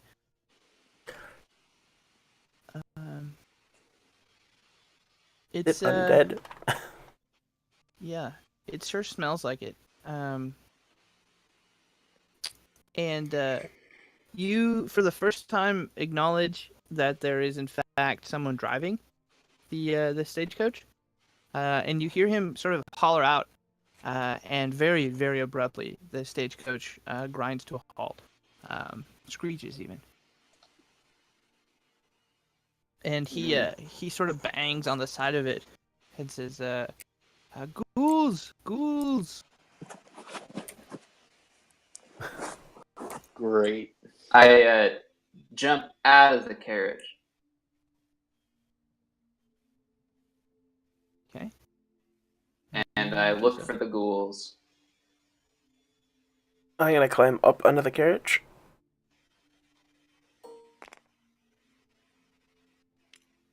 Yeah, I'm gonna hop out as well on the ground.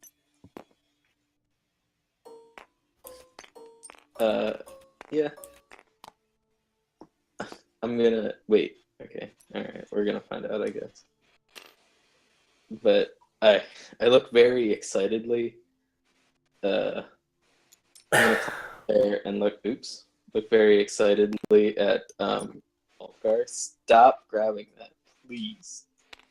Hand, would you please do me the honors? My eyes are gonna like gloss over white. I'm gonna just stare at you with a smile. Eh? Sure, why not? I Okay. jump off the wagon. I'm pretty sure I'm gonna crush it. Form is an ever-changing thing, like the tides. I don't know the rest. And I look at him, and he turns into a giant ape. What? Do I have stat? Oh, I'll just use my book.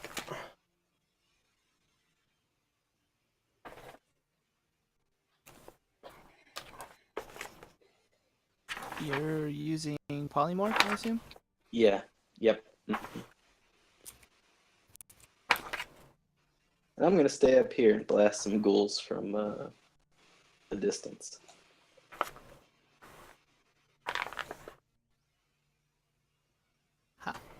How did you get access to polymorph?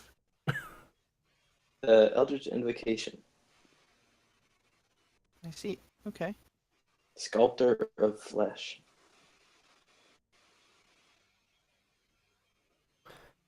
Is that how you turned Aaron into a frog? Mm-hmm. I mean, I think you were there when he was discussing taking it, Scott, so. I sure, Right. Sure Yeah. was. I mean, who pays attention to what Liam, True. says? Yeah, I mean, I guess. You know, who's that guy? Just joking. It does take a warlock spell slot. They'll only have 2 of those, but that's alright. Wow, that's really sad. Yeah. Yeah. Well, I have 1 now. Should try playing a cleric sometime. Yeah. Yeah, you're gonna get the hit points of the gorilla, I think is what you call him? Great ape. Giant Great ape, ape. yeah. Giant ape. Giant ape. Okay. Just the standard one from the monster manual. Yeah. Oh.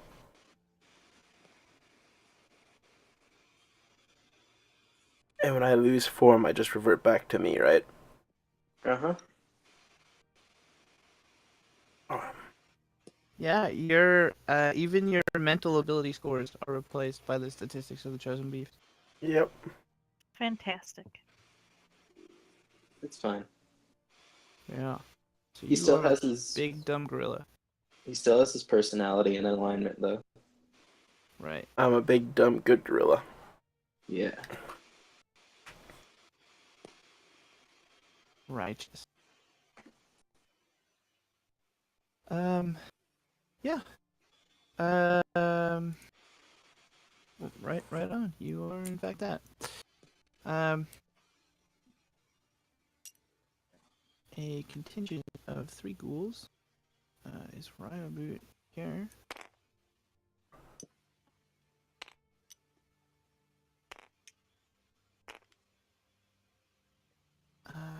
Another 4 over here. And has everyone rolled initiative? No. do so. I'm going last. Are you sure? Don't be so sure. I got a 3. So did I. Wow. Oh, but I What's get plus to my initiative, don't I? Because I have more dexterity. I would assume, yeah. Oh, that's I think a 5. I too have a 5. I feel like you have more dex though. 14 is my dex. As a giant ape. 14 is my dex too.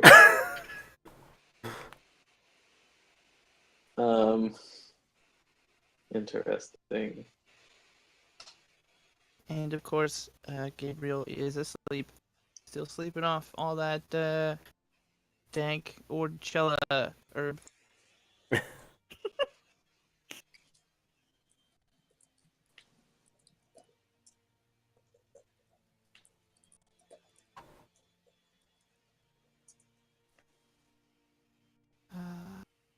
Yeah. Someone update the list. I feel like DB normally does that. I updated myself. Oh, I see. You want to update everyone else now because you've updated yourself, you selfish boy? Sure.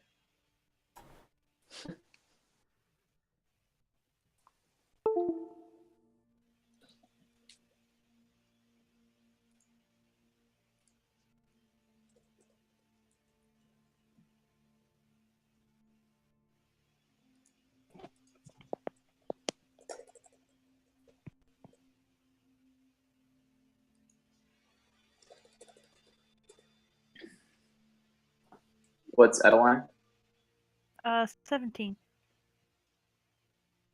I actually rolled good, and I get a -1 to initiative.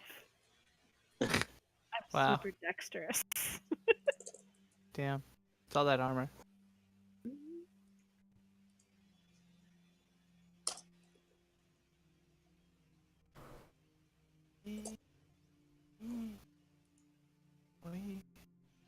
And Horace? Ah, right. Didn't even roll. Yeah, he's got a 16. Of course he does. That's always rolled better.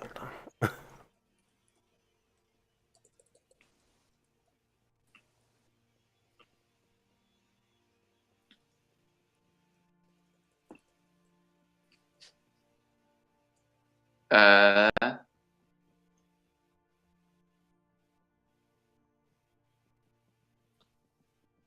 am I missing I anyone? think you got everybody. Yeah, it looks like everyone to me. Wow, 3 people rolled 5. That's great. Wow. Horace is slightly above group 2, which I feel is incorrect. But other than that, looks good. Oh, yeah. Right. Oh, group 2 has 17 as well? Does that, Yep. do they go before me then? Flip a coin. Oh boy. I don't want to move around the names again.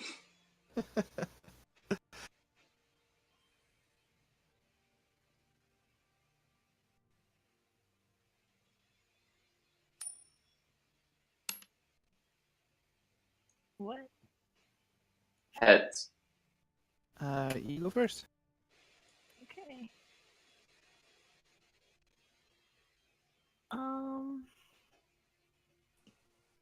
guess I will charge at the one I'm facing first.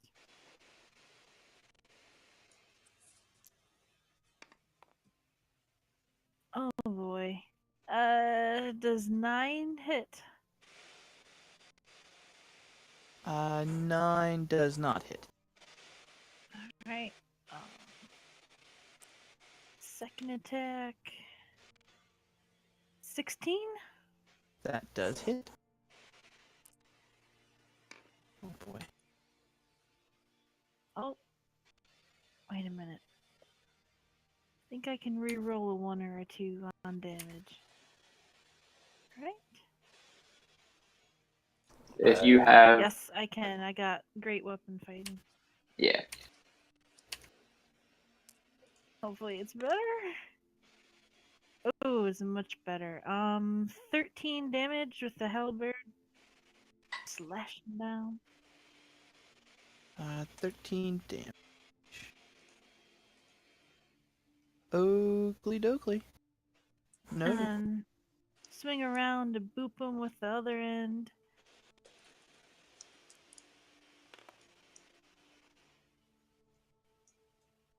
$25 to hit. 25? Yeah. Yeah, that hits.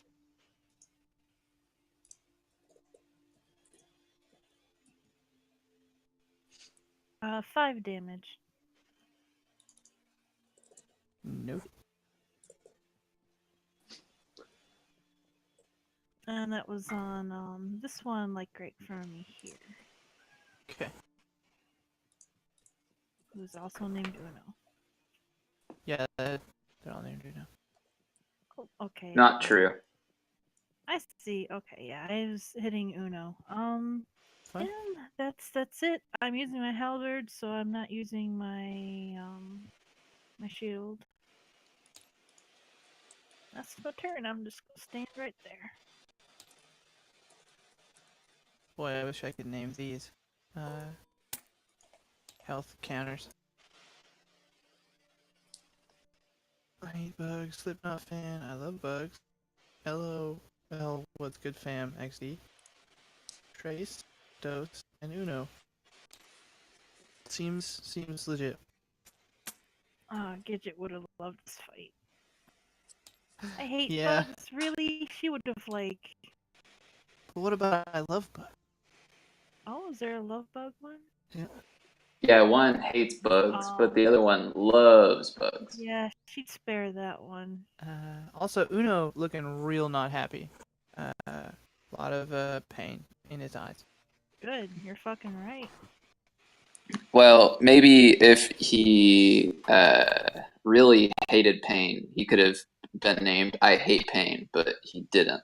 So Yeah, Yeah. he's like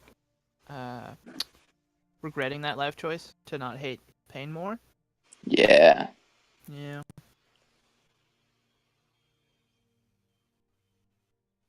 All right.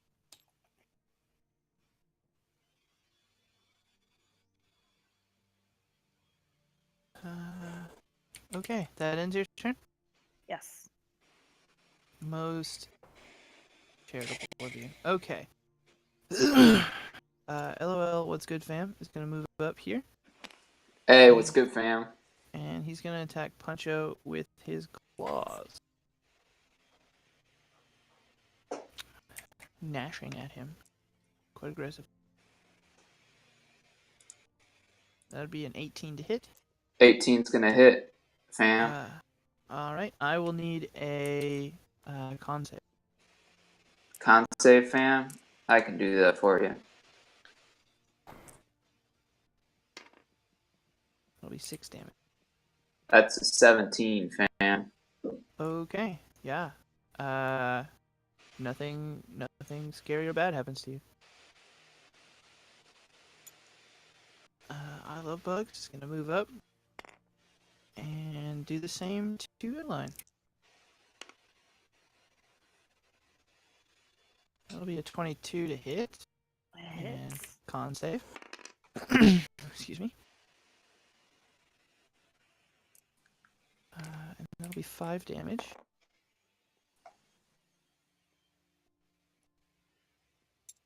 $22 for my con.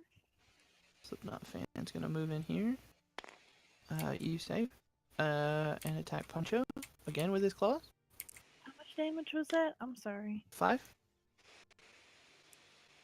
That'll be 17 damage, or 17 to hit Puncho. 17 hits. Go ahead and roll that con save. Yeah. And that'll be 9 damage. That's gonna be a 20 total. Yeah, that saves. And I hate bugs. It's gonna move in and attack Adeline. And I cannot roll bad today, so that also hits. So it's exactly the same as the last one that rolled against you rolled. And that's 8 damage. And go ahead and roll that con save.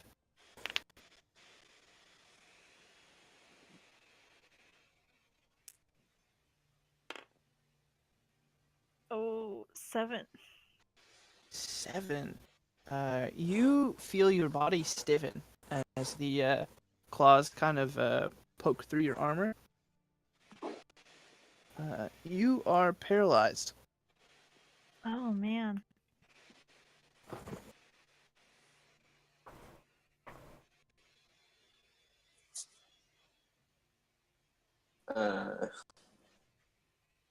That it?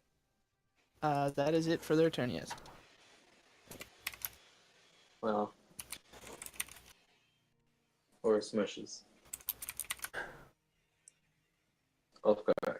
Duly noted. Ulfgar is going to leap over the cart, landing here, and he will take his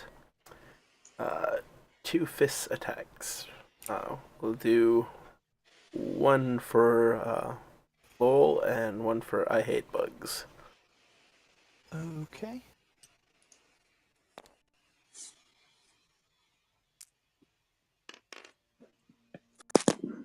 Let's see.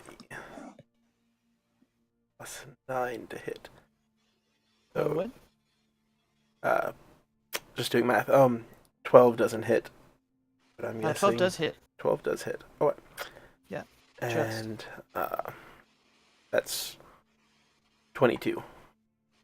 22 For the second hit. To For the second hit, yeah. Okay. I was gonna say 22 damage. Goodness. Oh no, let me find my D10s. So you're hitting the same, or you're hitting 2 different ones. Okay. Hitting 2 different ones, yeah. Right. I see.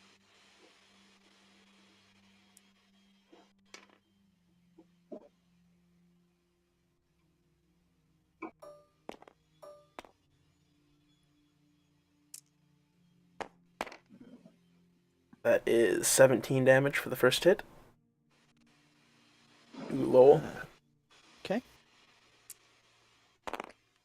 And that is 19 damage to I Hate Bugs. Yeah, they're both looking real freaking hurt. Just real hurt. Your fists, deeply bruised. They're kind of like grayish blue bodies. Should be noted, they are buck naked. Ew. Yeah. Do they have a little... I'm done. Yeah. I wasn't gonna say anything. Right. The answer to that is some of them do. Some of them were born Ew. without those. And yeah, they're sort of a grayish blue color. Pretty gross. That is gross. Sure is gross. I believe, Val, that makes it your turn. Yay! I'm gonna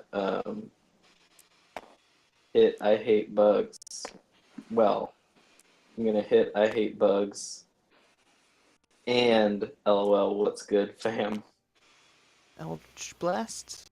Yeah, sure will. Okie dokie. God help this queen. Yeah. So that's a 16 Hit. and a 17. Both hit.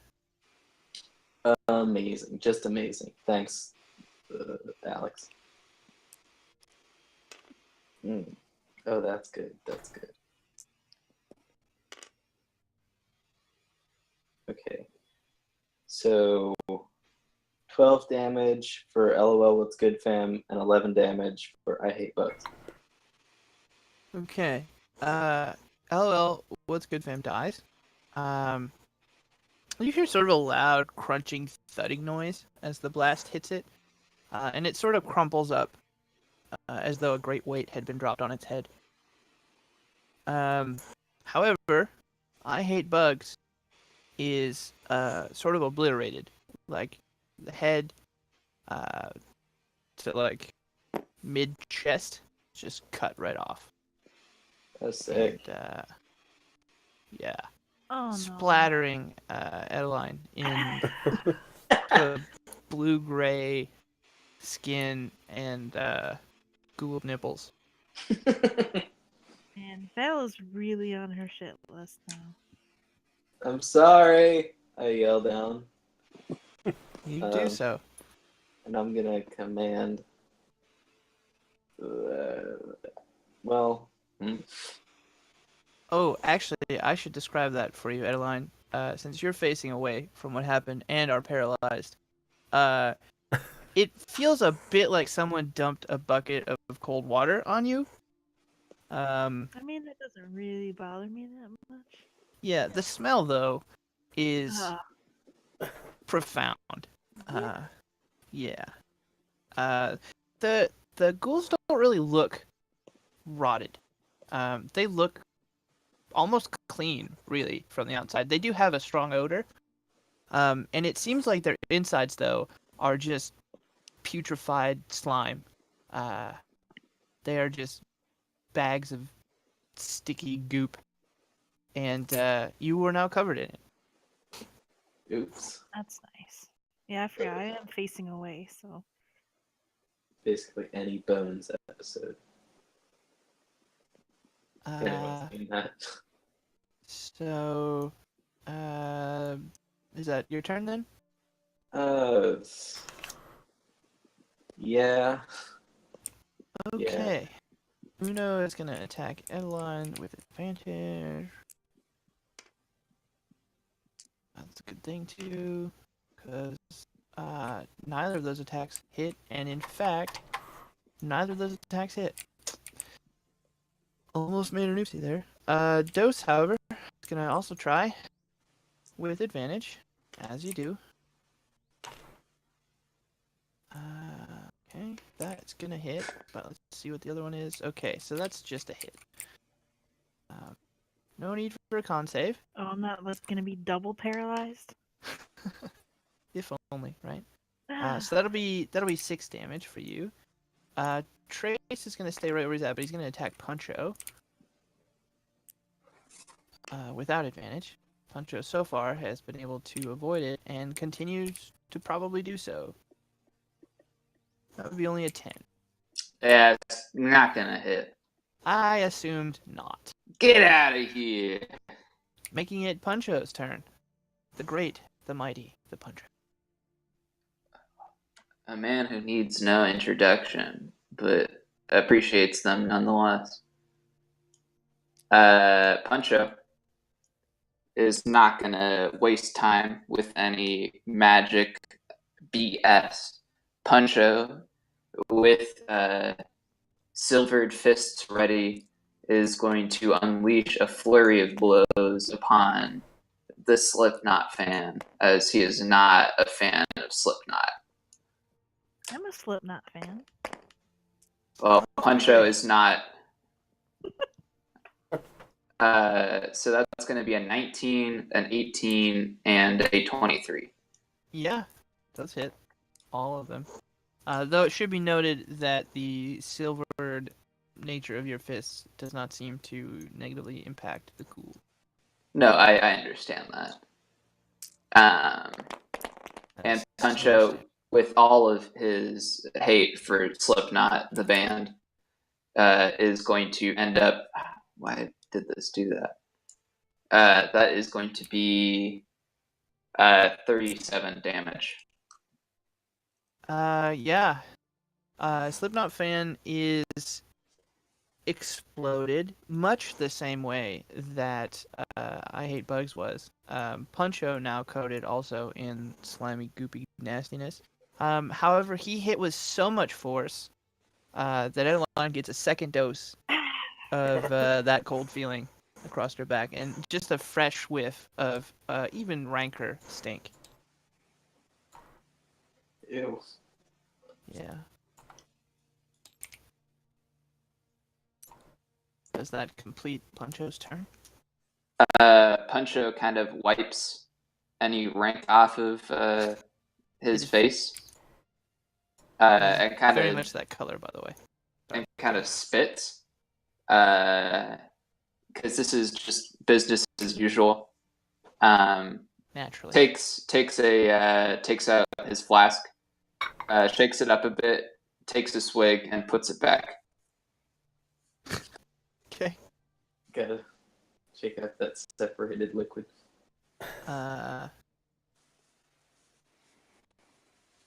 Edeline, con save.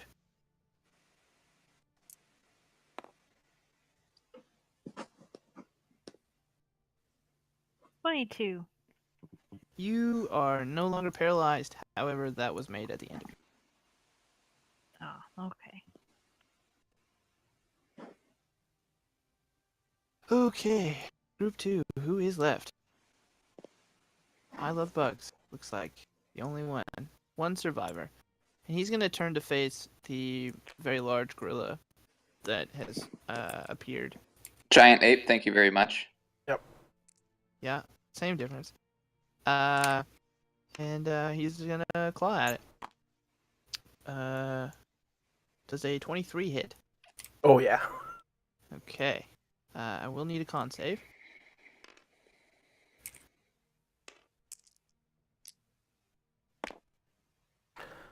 That is a 19. Well, yeah. Something like that. Well, you do take 8 damage, but you are not paralyzed. Isn't that nice?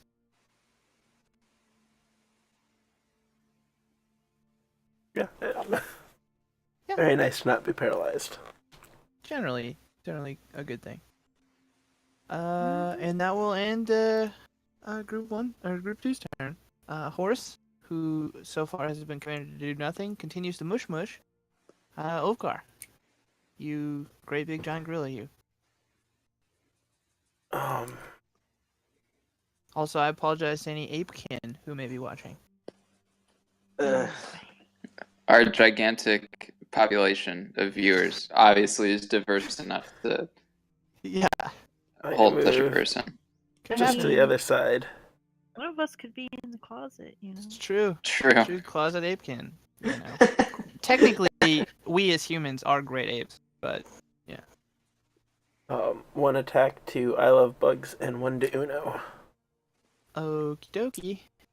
2 individuals who so far have gone. Well, one of them's gone unharmed anyway.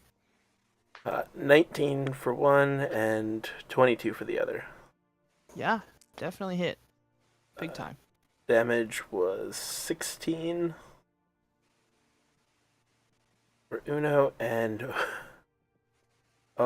28 for I Love Bugs. Wow. What happens when you get 3D 10? Yeah. attack? You got to be a pretty high CR creature there. So, clearly, both Uno and I Love Bugs die. Uno splattering Adeline's front this time with goo, as he is damn near ripped in two. I Love Bugs, she's just killed. She dies. No splattering. Which is weird, because, yeah, you really hit that one hard. Sort of like what happened was you kind of pounded your fist down, and it's like one of those stress balls that's filled with fluid. Threatened to pop, didn't pop, but just stayed crumpled on the ground. Maybe she was a little bit fresher than the others. Maybe, yeah. Well, that ends my turn. All right. I'm gonna take shots at Dose and Trace. Okay.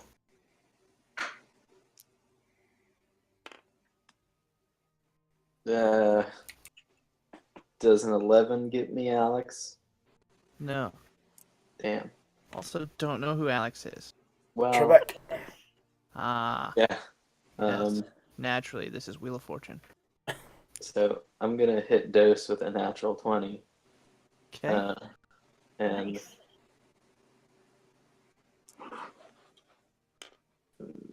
okay. Odd that you're hitting them in backwards order, but I'll allow it. Well, second base comes first. Obviously. God damn it. Third is first. That's 13 damage to Dose. 13 damage to Dose. Yeah.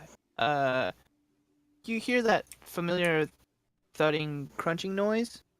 However, Dose does not go down. Kind of scratches at its chest. Sort of moaning and deeply in pain.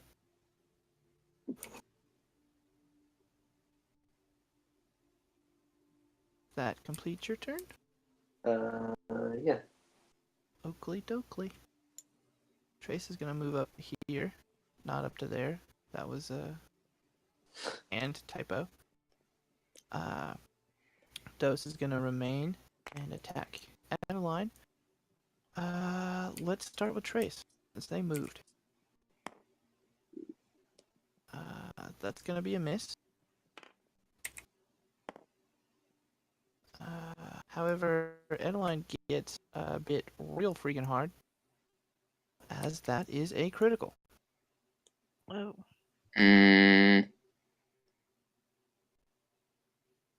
What was that for? That was a natural 20. Yes. Not good. Right. No con save, as you're being bit. However, you take 16 damage.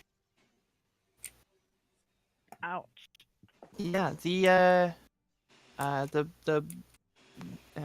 scratches weren't very pleasant. The teeth, however, are very sharp, and they have some more like that sliminess on them, and it seems to really sting. Just a whole hell of a lot. However, that does end both Dose and Trace's turns. Puncha, in his infinite wisdom, is going to take things a little bit more cautious this time. He's kind of going to do a 1-2 on Trace. Okay.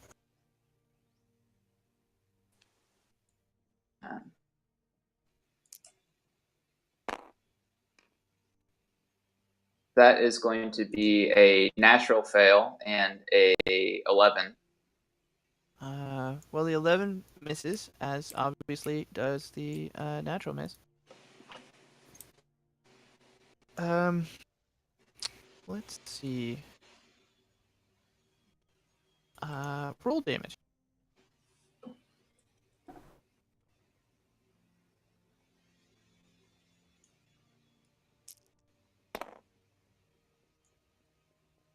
That would be 10. Okay. Val, make a dexterity save. All right.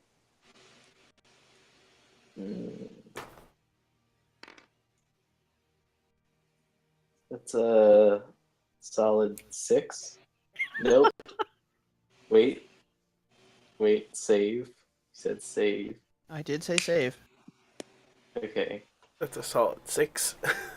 My character sheet is showing everything as non-applicable right now. So, 6. Right. Glad we got that cleared up. You stumble on top of the stagecoach. It's not really made to be stood on anyway.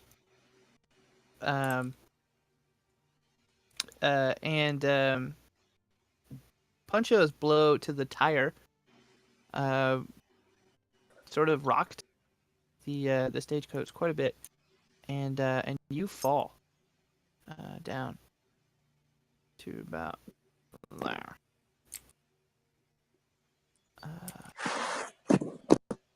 Do Okay. you have any fall mitigation reactions prepared? No. Mostly, I'm talking about fly. I believe. Or Uh, feather fall. One of the two. no. Sure Okay. don't. Then you take a whopping 2 damage. Oof. Yeah, I know.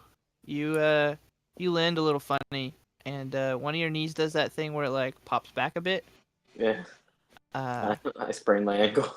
yeah, it's you kind of go but Oh god. then it's over. My hip. Adeline.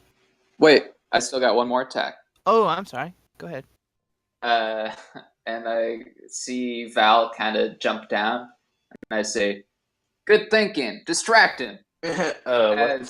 As I go for a big punch. That's gonna be a 9. Yeah, that misses. It turns out I was distracted in the end. So turn goes to Adeline. Alright. I kind of let out a little roar and used my second wind.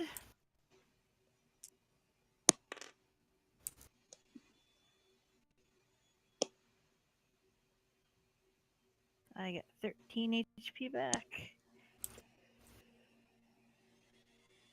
And I'm gonna attack Dose. Okay.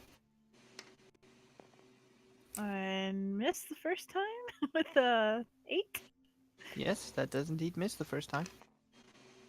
Natural 20 for the second hit. Beauteous. Oh boy.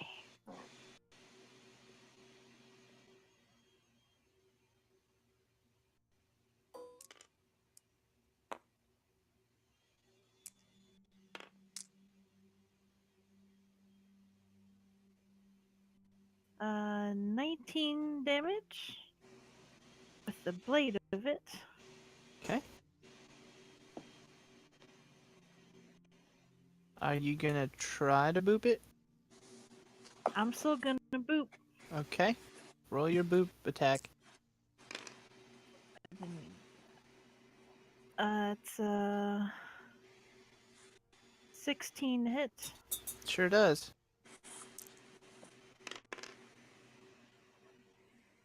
That's 6 damage. 6 damage. So, your first attack, is sort of an upward swing, and you catch it kind of under the armpit. And you cleave clean through all the way to the other shoulder. And in one fell swoop, you boop it right in the eye as its body starts to fall away. Roll a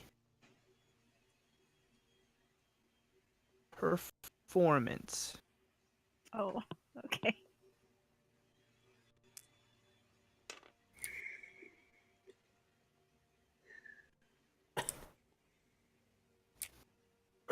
Uh, 6. 6. Yeah, so your intent in this maneuver was to sort of boop the body away, or like the top half of it away, like straight back. Maybe boop its head off if you could get enough meat, but boop it straight back. You fail. You didn't succeed in booping it straight back. It kind of gets stuck, the eye socket on the end of your halberd, and it flies in a funny way, and it lands right on Val's feet, just covering them in slime. I consider that a success. Okay. That's Hey, fair. good to have goals. Also, nice. More slime. Yeah, this slime's not nearly as pleasant as horses, but yeah, definitely slimy. Yay. Is it possible for me to take like an additional action to like wipe some of the shit off my face? In the same I think everything's dead. So. Oh, is it? Oh wait, no, No. you're right. You're right. There's Trace. one more thing. Yeah. Yeah. That seems like a free action. You can wipe the snotty stink off of your face. Ugh. All right. Yeah, that's all I can do. Group 2 is gone. So Horus, Mushwiz, and Ulfgar. Great big gorilla turn. Just two great big fists down on I Love Bugs and Uno. Okay. I'm not quite the smartest creature anymore. Oh, This is boy. true.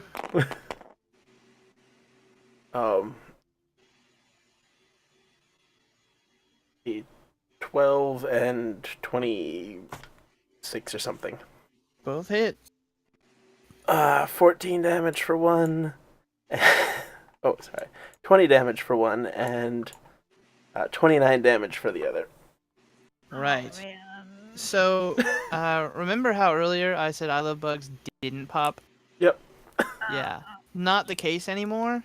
Headline, who is again facing away from it, coated in just a massive splatter. And so is the giant gorilla. Oh, yeah. Just like a little kid slapping a mud pie. Uno also bursts further and sprays Adeline and Ulfgar. It's just a big, stinky, slimy mess.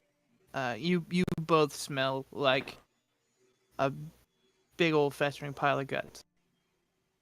Very unpleasant. Yeah. Yeah. God. Val. Sorry, I had the lemon sitting here. I'm gonna break concentration on that polymorph. Turning Ulfgar back into Ulfgar. Yeah. Oh. Who is now covered head to toe in blue-gray, slimy stinkiness. I would like to point out the great ape did have like a blue hair everywhere. Yeah. Wonderful. Yeah, instead of having a silverback, it was blue. Bright blue. Bright neon blue. Though it should be noted that Ulfgar's beard is blue-gray right now. It's so thick of slime. Even the electric blue of his beard can't cut through the goop. Okay. Well, I'm just gonna go ahead and I'll just blast my way through this. Okay. Cool. So that's an 18 and Hits. a 14. Both hit. All right.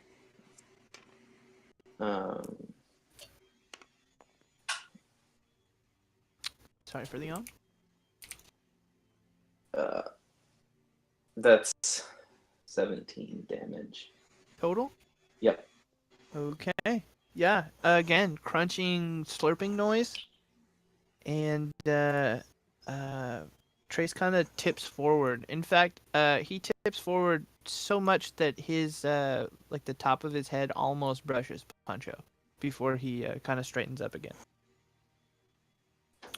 Some of that blue-gray ooze dripping out of his nose. All right. And is that your turn? Yep. Trace is once again going to try to bite Pancho. Hopefully actually hit him this time. He does not. In fact, he completely misses. He misses so much that he actually bites his own arm, like a big dumbass. Like a big dummy. What a real dummy. Yeah, who bites their own arm when they're trying to bite someone else? I mean, honestly. Ghouls these days. And he deals, no joke, exactly the amount of damage it took to kill him. Wow. Oops. That is incredible. Is it illegal to commit suicide in Ord? Oh no. Probably. Yeah. But I mean, is it suicide if you're already dead? That's a fair point. What are the undead laws, and how do they match those of the land? Let's see. In a way, we don't need to know. Technically, ghouls aren't like they're undead, but they're not. They weren't people. So I don't know how that would work. Then how would they have PPs? Yeah. They, it's a good question. Sort of a punishment kind of deal. It's Oh, not good. great. They were punished with peepees? No, they were. Far generations of them were people. These were not. They were born ghouls. Aw. Yeah.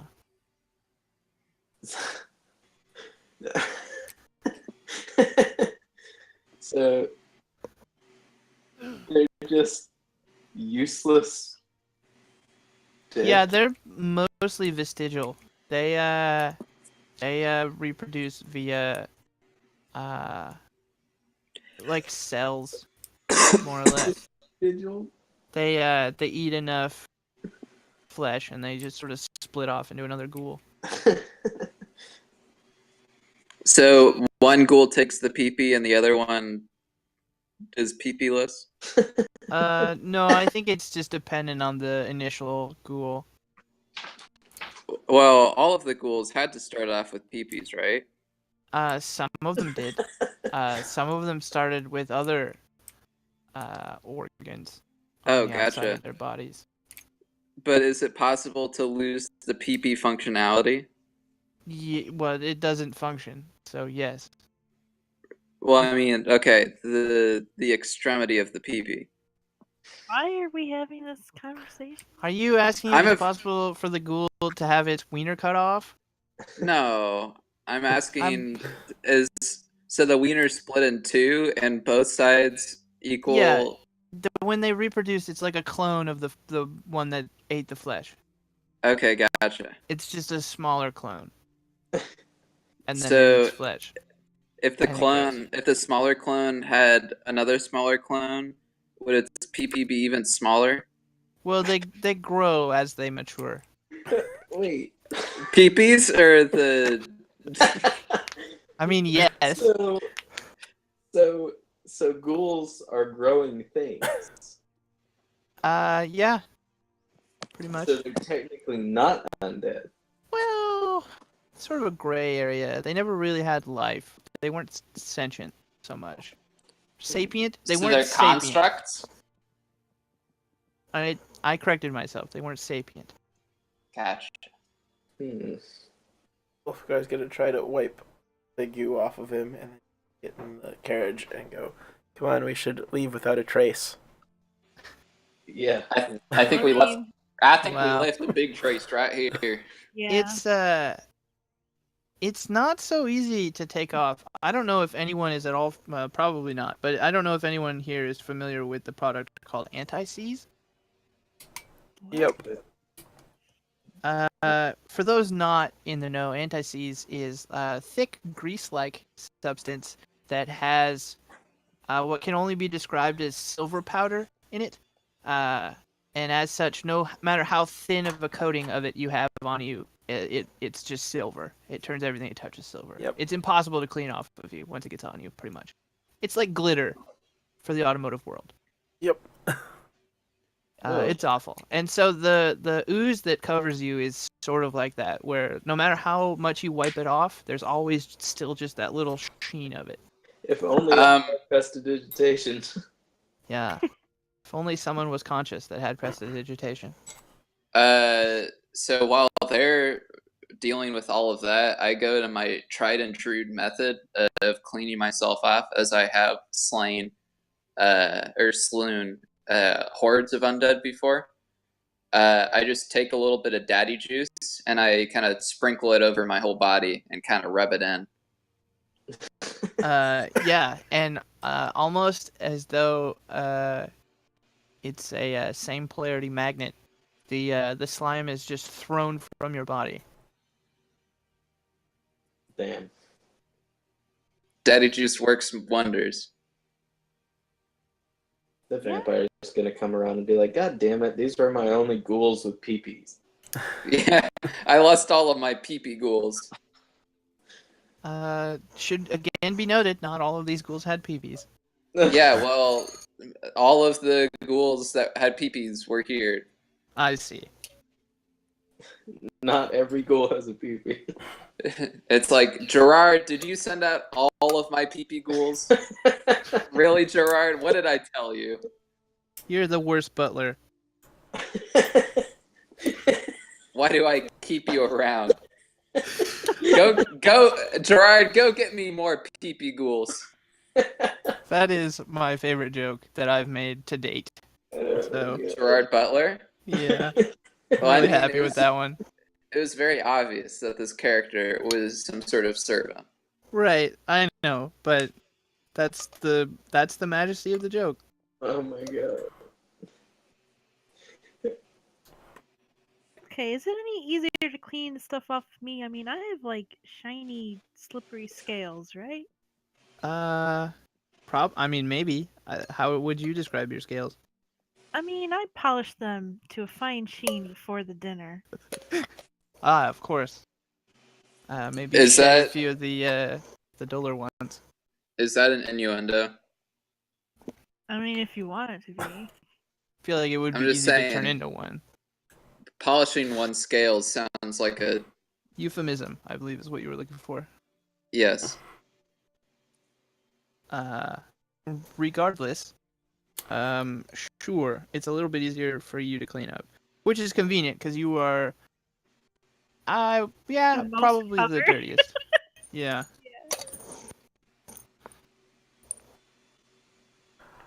Yeah.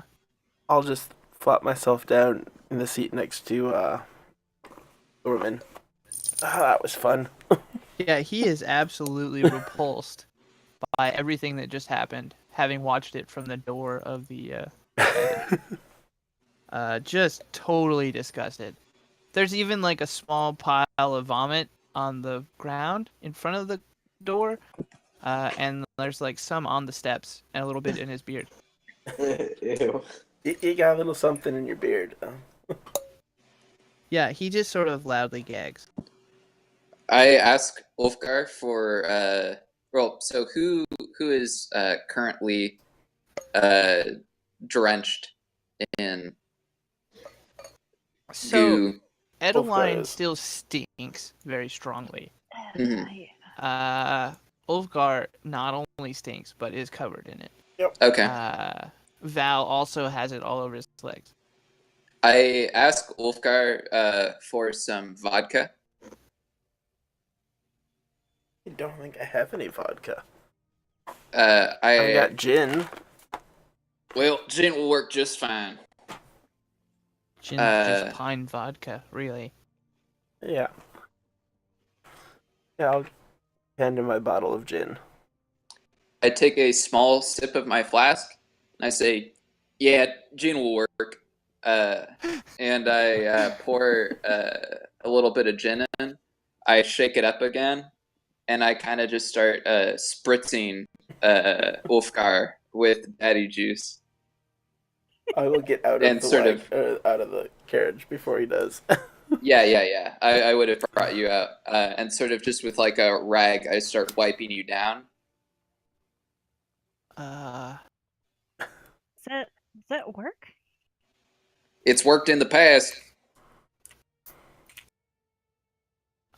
Is anyone familiar with oleophobic coatings? Yes. Yeah. No? What the hell are you talking about? It is a coating that you put on something that strongly repels water. Hydrophobic? That's hydrophobic. Is it Oleophobic grease? is It's oils. grease. It's oils. Oils. Cell phones have Right. it on the screens. Right. It's as though a very greasy sheet was instantly coated in such a material and then shaken vigorously. the surrounding area is just splattered with stink. I'll take some of that. Though it does sting a bit for Ulfgar, who is not used to the caress of daddy juice. I take a little sip and I say, now I need rum.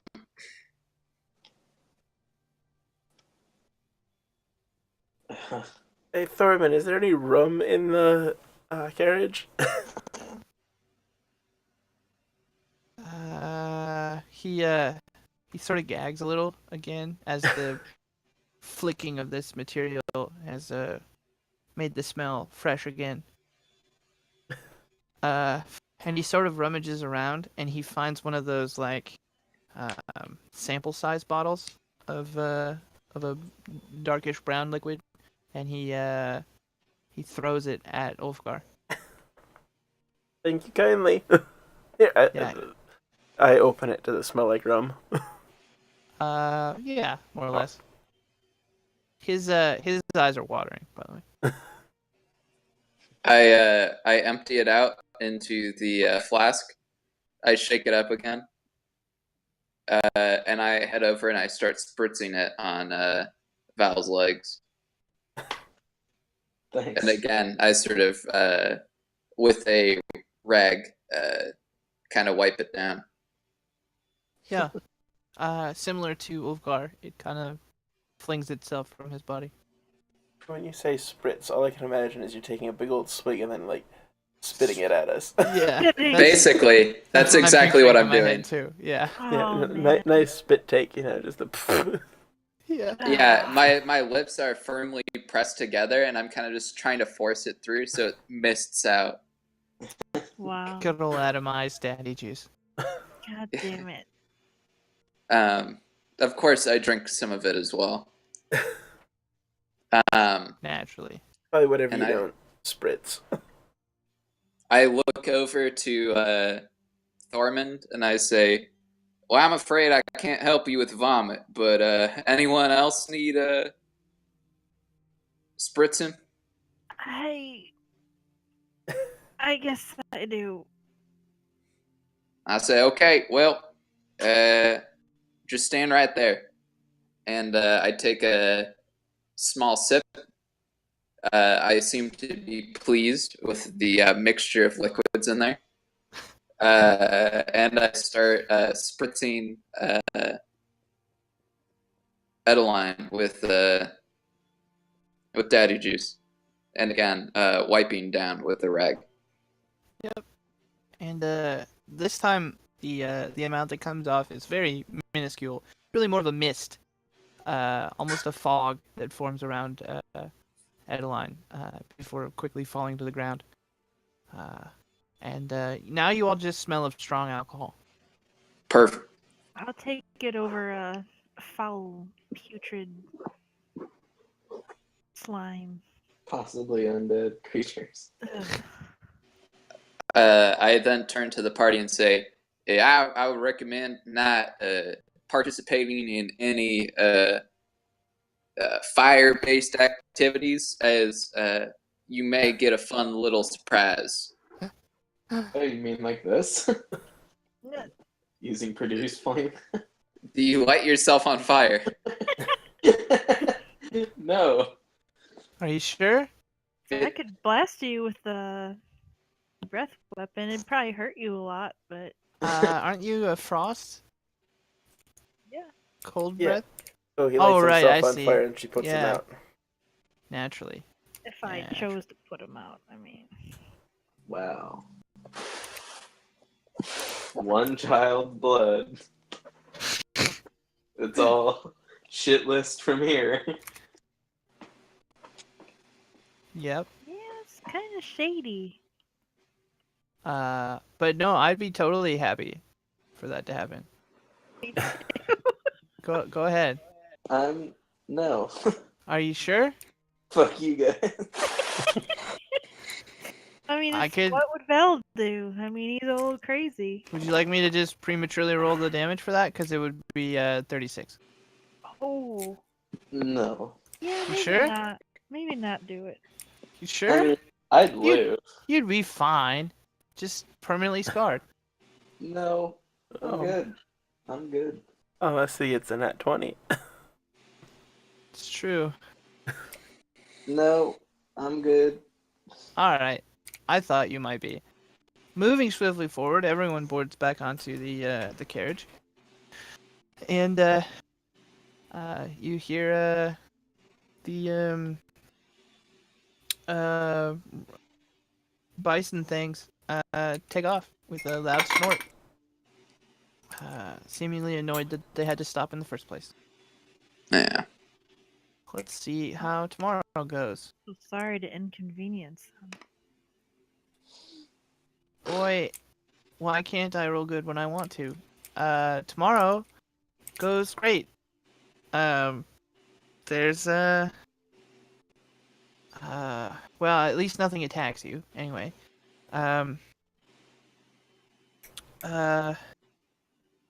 Your dwarvish companion starts to get sort of visibly agitated, nervous almost, anxious even. It's it doesn't take much to come to the conclusion that you must be getting close to his home.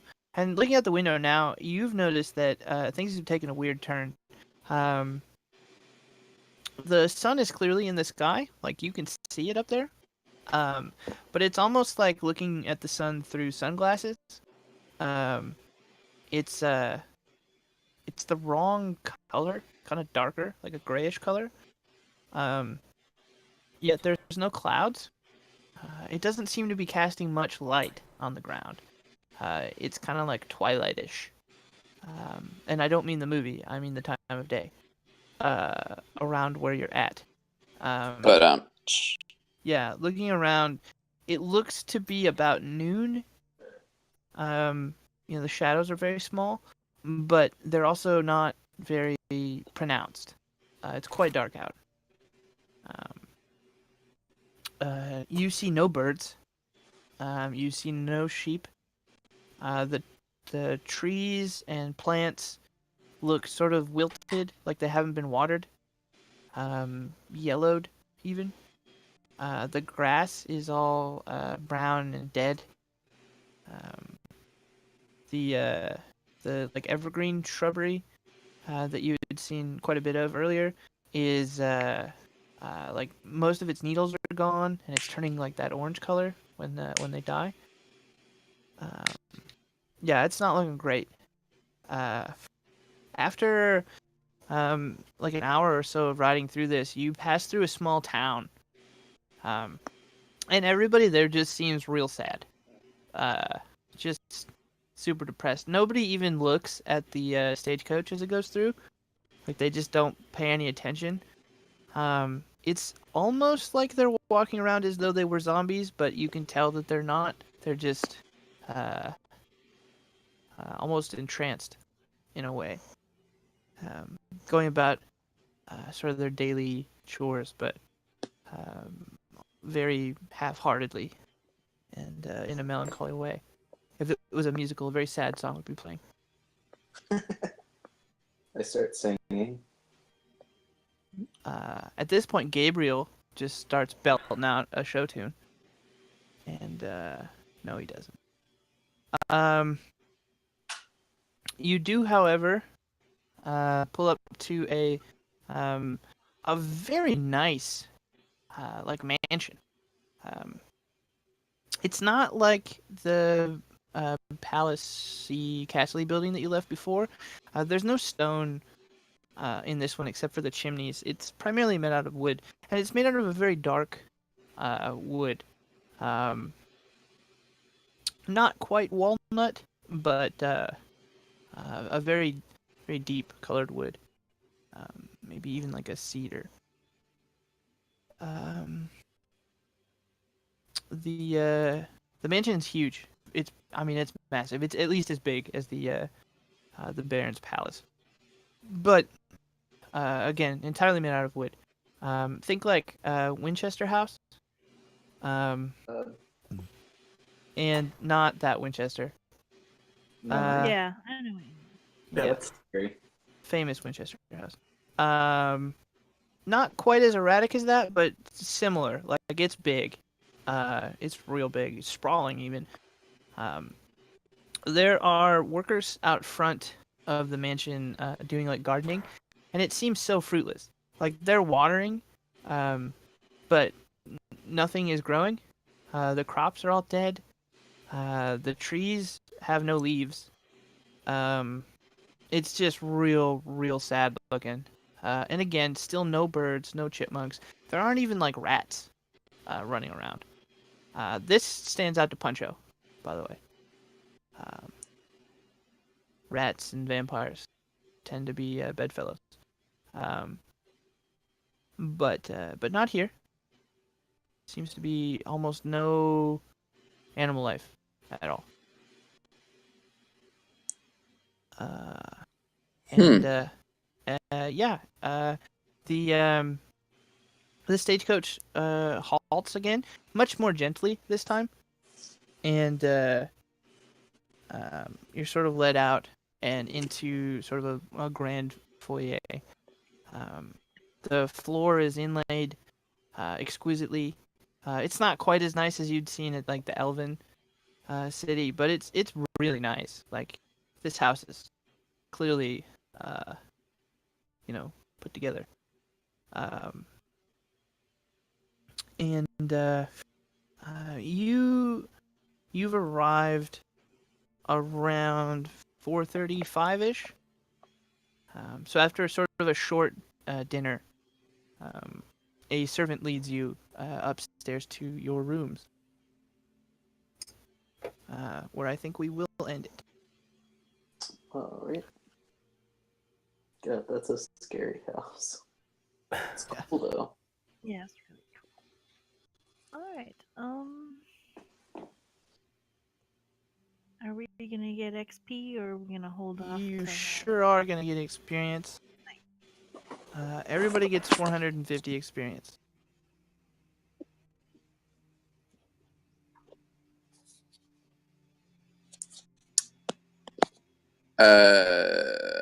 Before Except we, Gabriel. yeah, before we end, can I Mm-hmm. ask Thormund something? Sure. I'm gonna ask him why there are no animals. Sort of between mouthfuls of food, he kind of shrugs. He says, I don't know. There haven't been for weeks. The hunters come back empty-handed. Livestock vanished. Even the ratter has been out of work. The what? The ratter, the man who kills rats. Yeah. The ratter? Yeah, it's the thing you plug your internet into. Yeah. He was in what was that? Alice in Wonderland, the Mad Ratter. Yeah. Fishy, he's firmly a part of society, and obviously you haven't been paying attention. I've never heard of a ratter. I am sorry. If he were to be described to you, like visually, he is a man wearing sort of a bowler hat. He's got tall leather boots and a couple of small, sort of fierce-eyed dogs, as well as a small wooden bat. Rat traps on his hip. Yeah, little cage. Interesting. He has like a like a beauty pageant, how they have the states on the sash thing. Mm-hmm. It just He has says one- ratter. No, he has one of those, but it has like embroidered rats on it. Various states of aliveness. Is the ratter there? No, I'm just Oh. saying if he were to be described to you, that's how he would be. Okay. I am going to again ask Thormund if there is some prophecy that he's not telling me about. Again, you're asking him? Yes. And again, he just shakes his head. I no. I ask him if there's anybody else in the house who knows more about his family than he does. He kind of scratches his chin and says, "Well, I guess Mama." Okay, well, I'm going to talk to Mama next time. Okay. And picking up on that, did any of your girls keep journals or anything like that? Strange dreams or anything that they might have had lately? They had a lot of nightmares. About? Being attacked by Interesting. a ferocious beast. And when were they kidnapped? 9 days ago. There you go. And when did the Information was animals disclosed. disappear? 2 or 3 weeks ago. Okay, and have you had physical confirmation that you know that the girls are with the vampire? Well, no.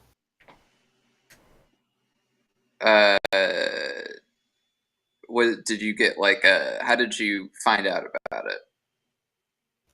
I mean, we just we guessed. What else could it be? Okay, and do you have confirmation that this woman is a vampire? Well, she killed 40 men. Right, maybe she's not a vampire.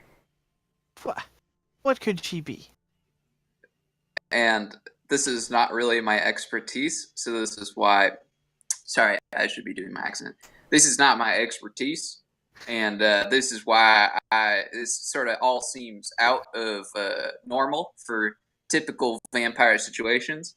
What I think is we have the deadly cousin to the vampire, the lycanthrope, or as commonly known or referred to as the werewolf. You think there's a werewolf about? And I think in this case, the were is here, and the wolf has your children.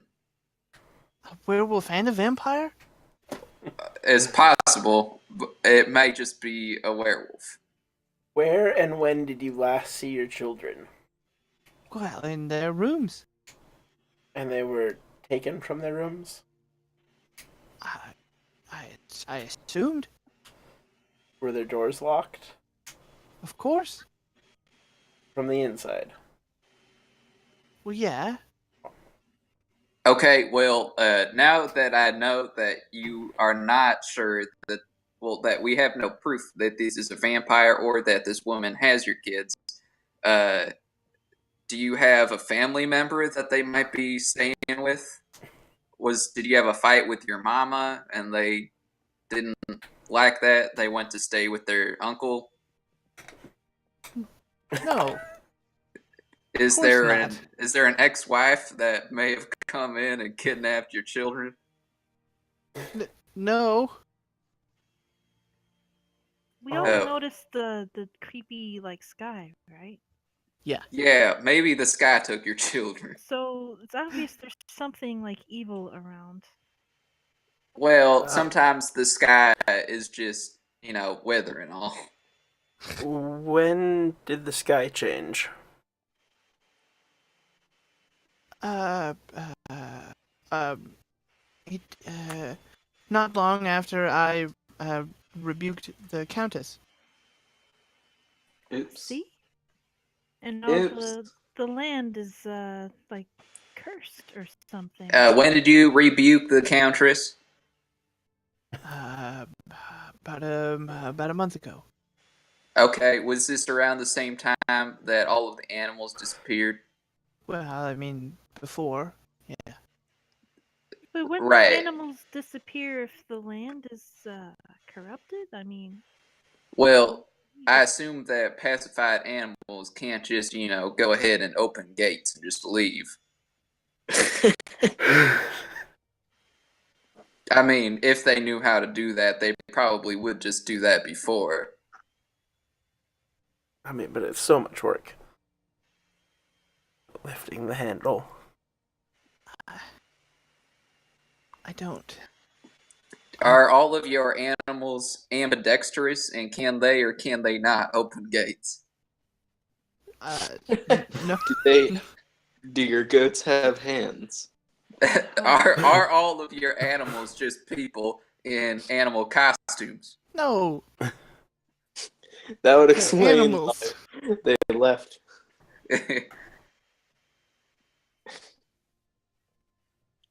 Do you have any people in your town that put on fur suits and go around role-playing as animals? Would you consider maybe the Countess is a furry? This is preposterous. You're supposed to be experts. Well, I'm experts in vampire. What we have here does not fit into the classic vampire case. It could be a one-off vampire, but...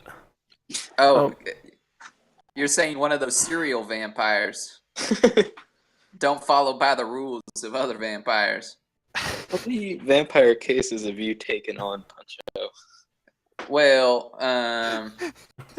I've taken on about 5 or 6 of them. I've only killed about 2 of them. Oh no! The other One of them 4, was his cat. yeah. Well, that one I solved. That got personal. The other 4, well, the vampires weren't actually that bad. Talked to them. Pretty cool. And they were just too powerful. So, but I brokered treaties with the local area, and got that all set up, all good and good. Right.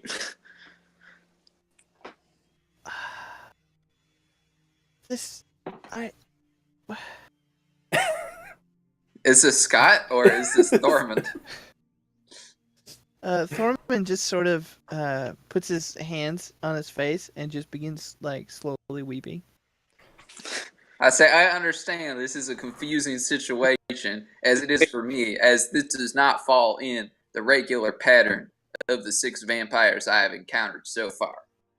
Okay, so maybe it's something else, but we're still going to try to help, of course. Well, of course, but just know that when it comes to lycanthropy, I have yet to have a single case of werewolf. I don't understand. Well, obviously, because the whole situation here is a little more complicated than we thought. We will go talk to the Countess. Said it was evening currently. Mm-hmm. We will go see the Countess in the morning. And get to the bottom of this, vampire or not. I'll talk to the town people as well too. Most of the time, they seem to know things as well. Yeah. Do you have any household staff that we could speak to? No. I don't believe that. And I mean, have you seen maybe- the size of your house?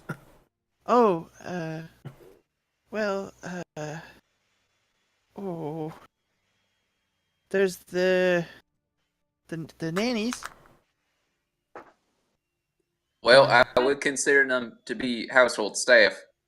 Yes, perhaps we'll leave this for the morning. I'm exhausted. I am as well. I drink a little bit more daddy juice than I normally do. Should we put up wards or something? Maybe lock up the house very well, spiritually, maybe. Well, vampires can't get in unless they're invited. So, unless Yes. you want to invite any vampires in, we should be good for the night. All He right. was romantic with the Have Countess. you ever invited the Countess? to your house? No, Oh, wow. Then What about your children? they never had any contact with her. No, I mean, did you ever invite your children inside the house? Of course I did. Good. Just- then Just making sure. we have a traitor. It's one of the children. I don't say that out loud, obviously. Okay. I think What do you before we want? break Scott, we should end. Yeah, good idea. Oh my god. Okay. Thanks Did for we get- watching, Yeah. everybody who's watching. We might be playing tomorrow. We'll see. See how everybody feels. Feel better, DB. Yeah, And Yeah. definitely. we'll definitely see everybody next week for sure. Right. See y'all later. Yeah. Uh,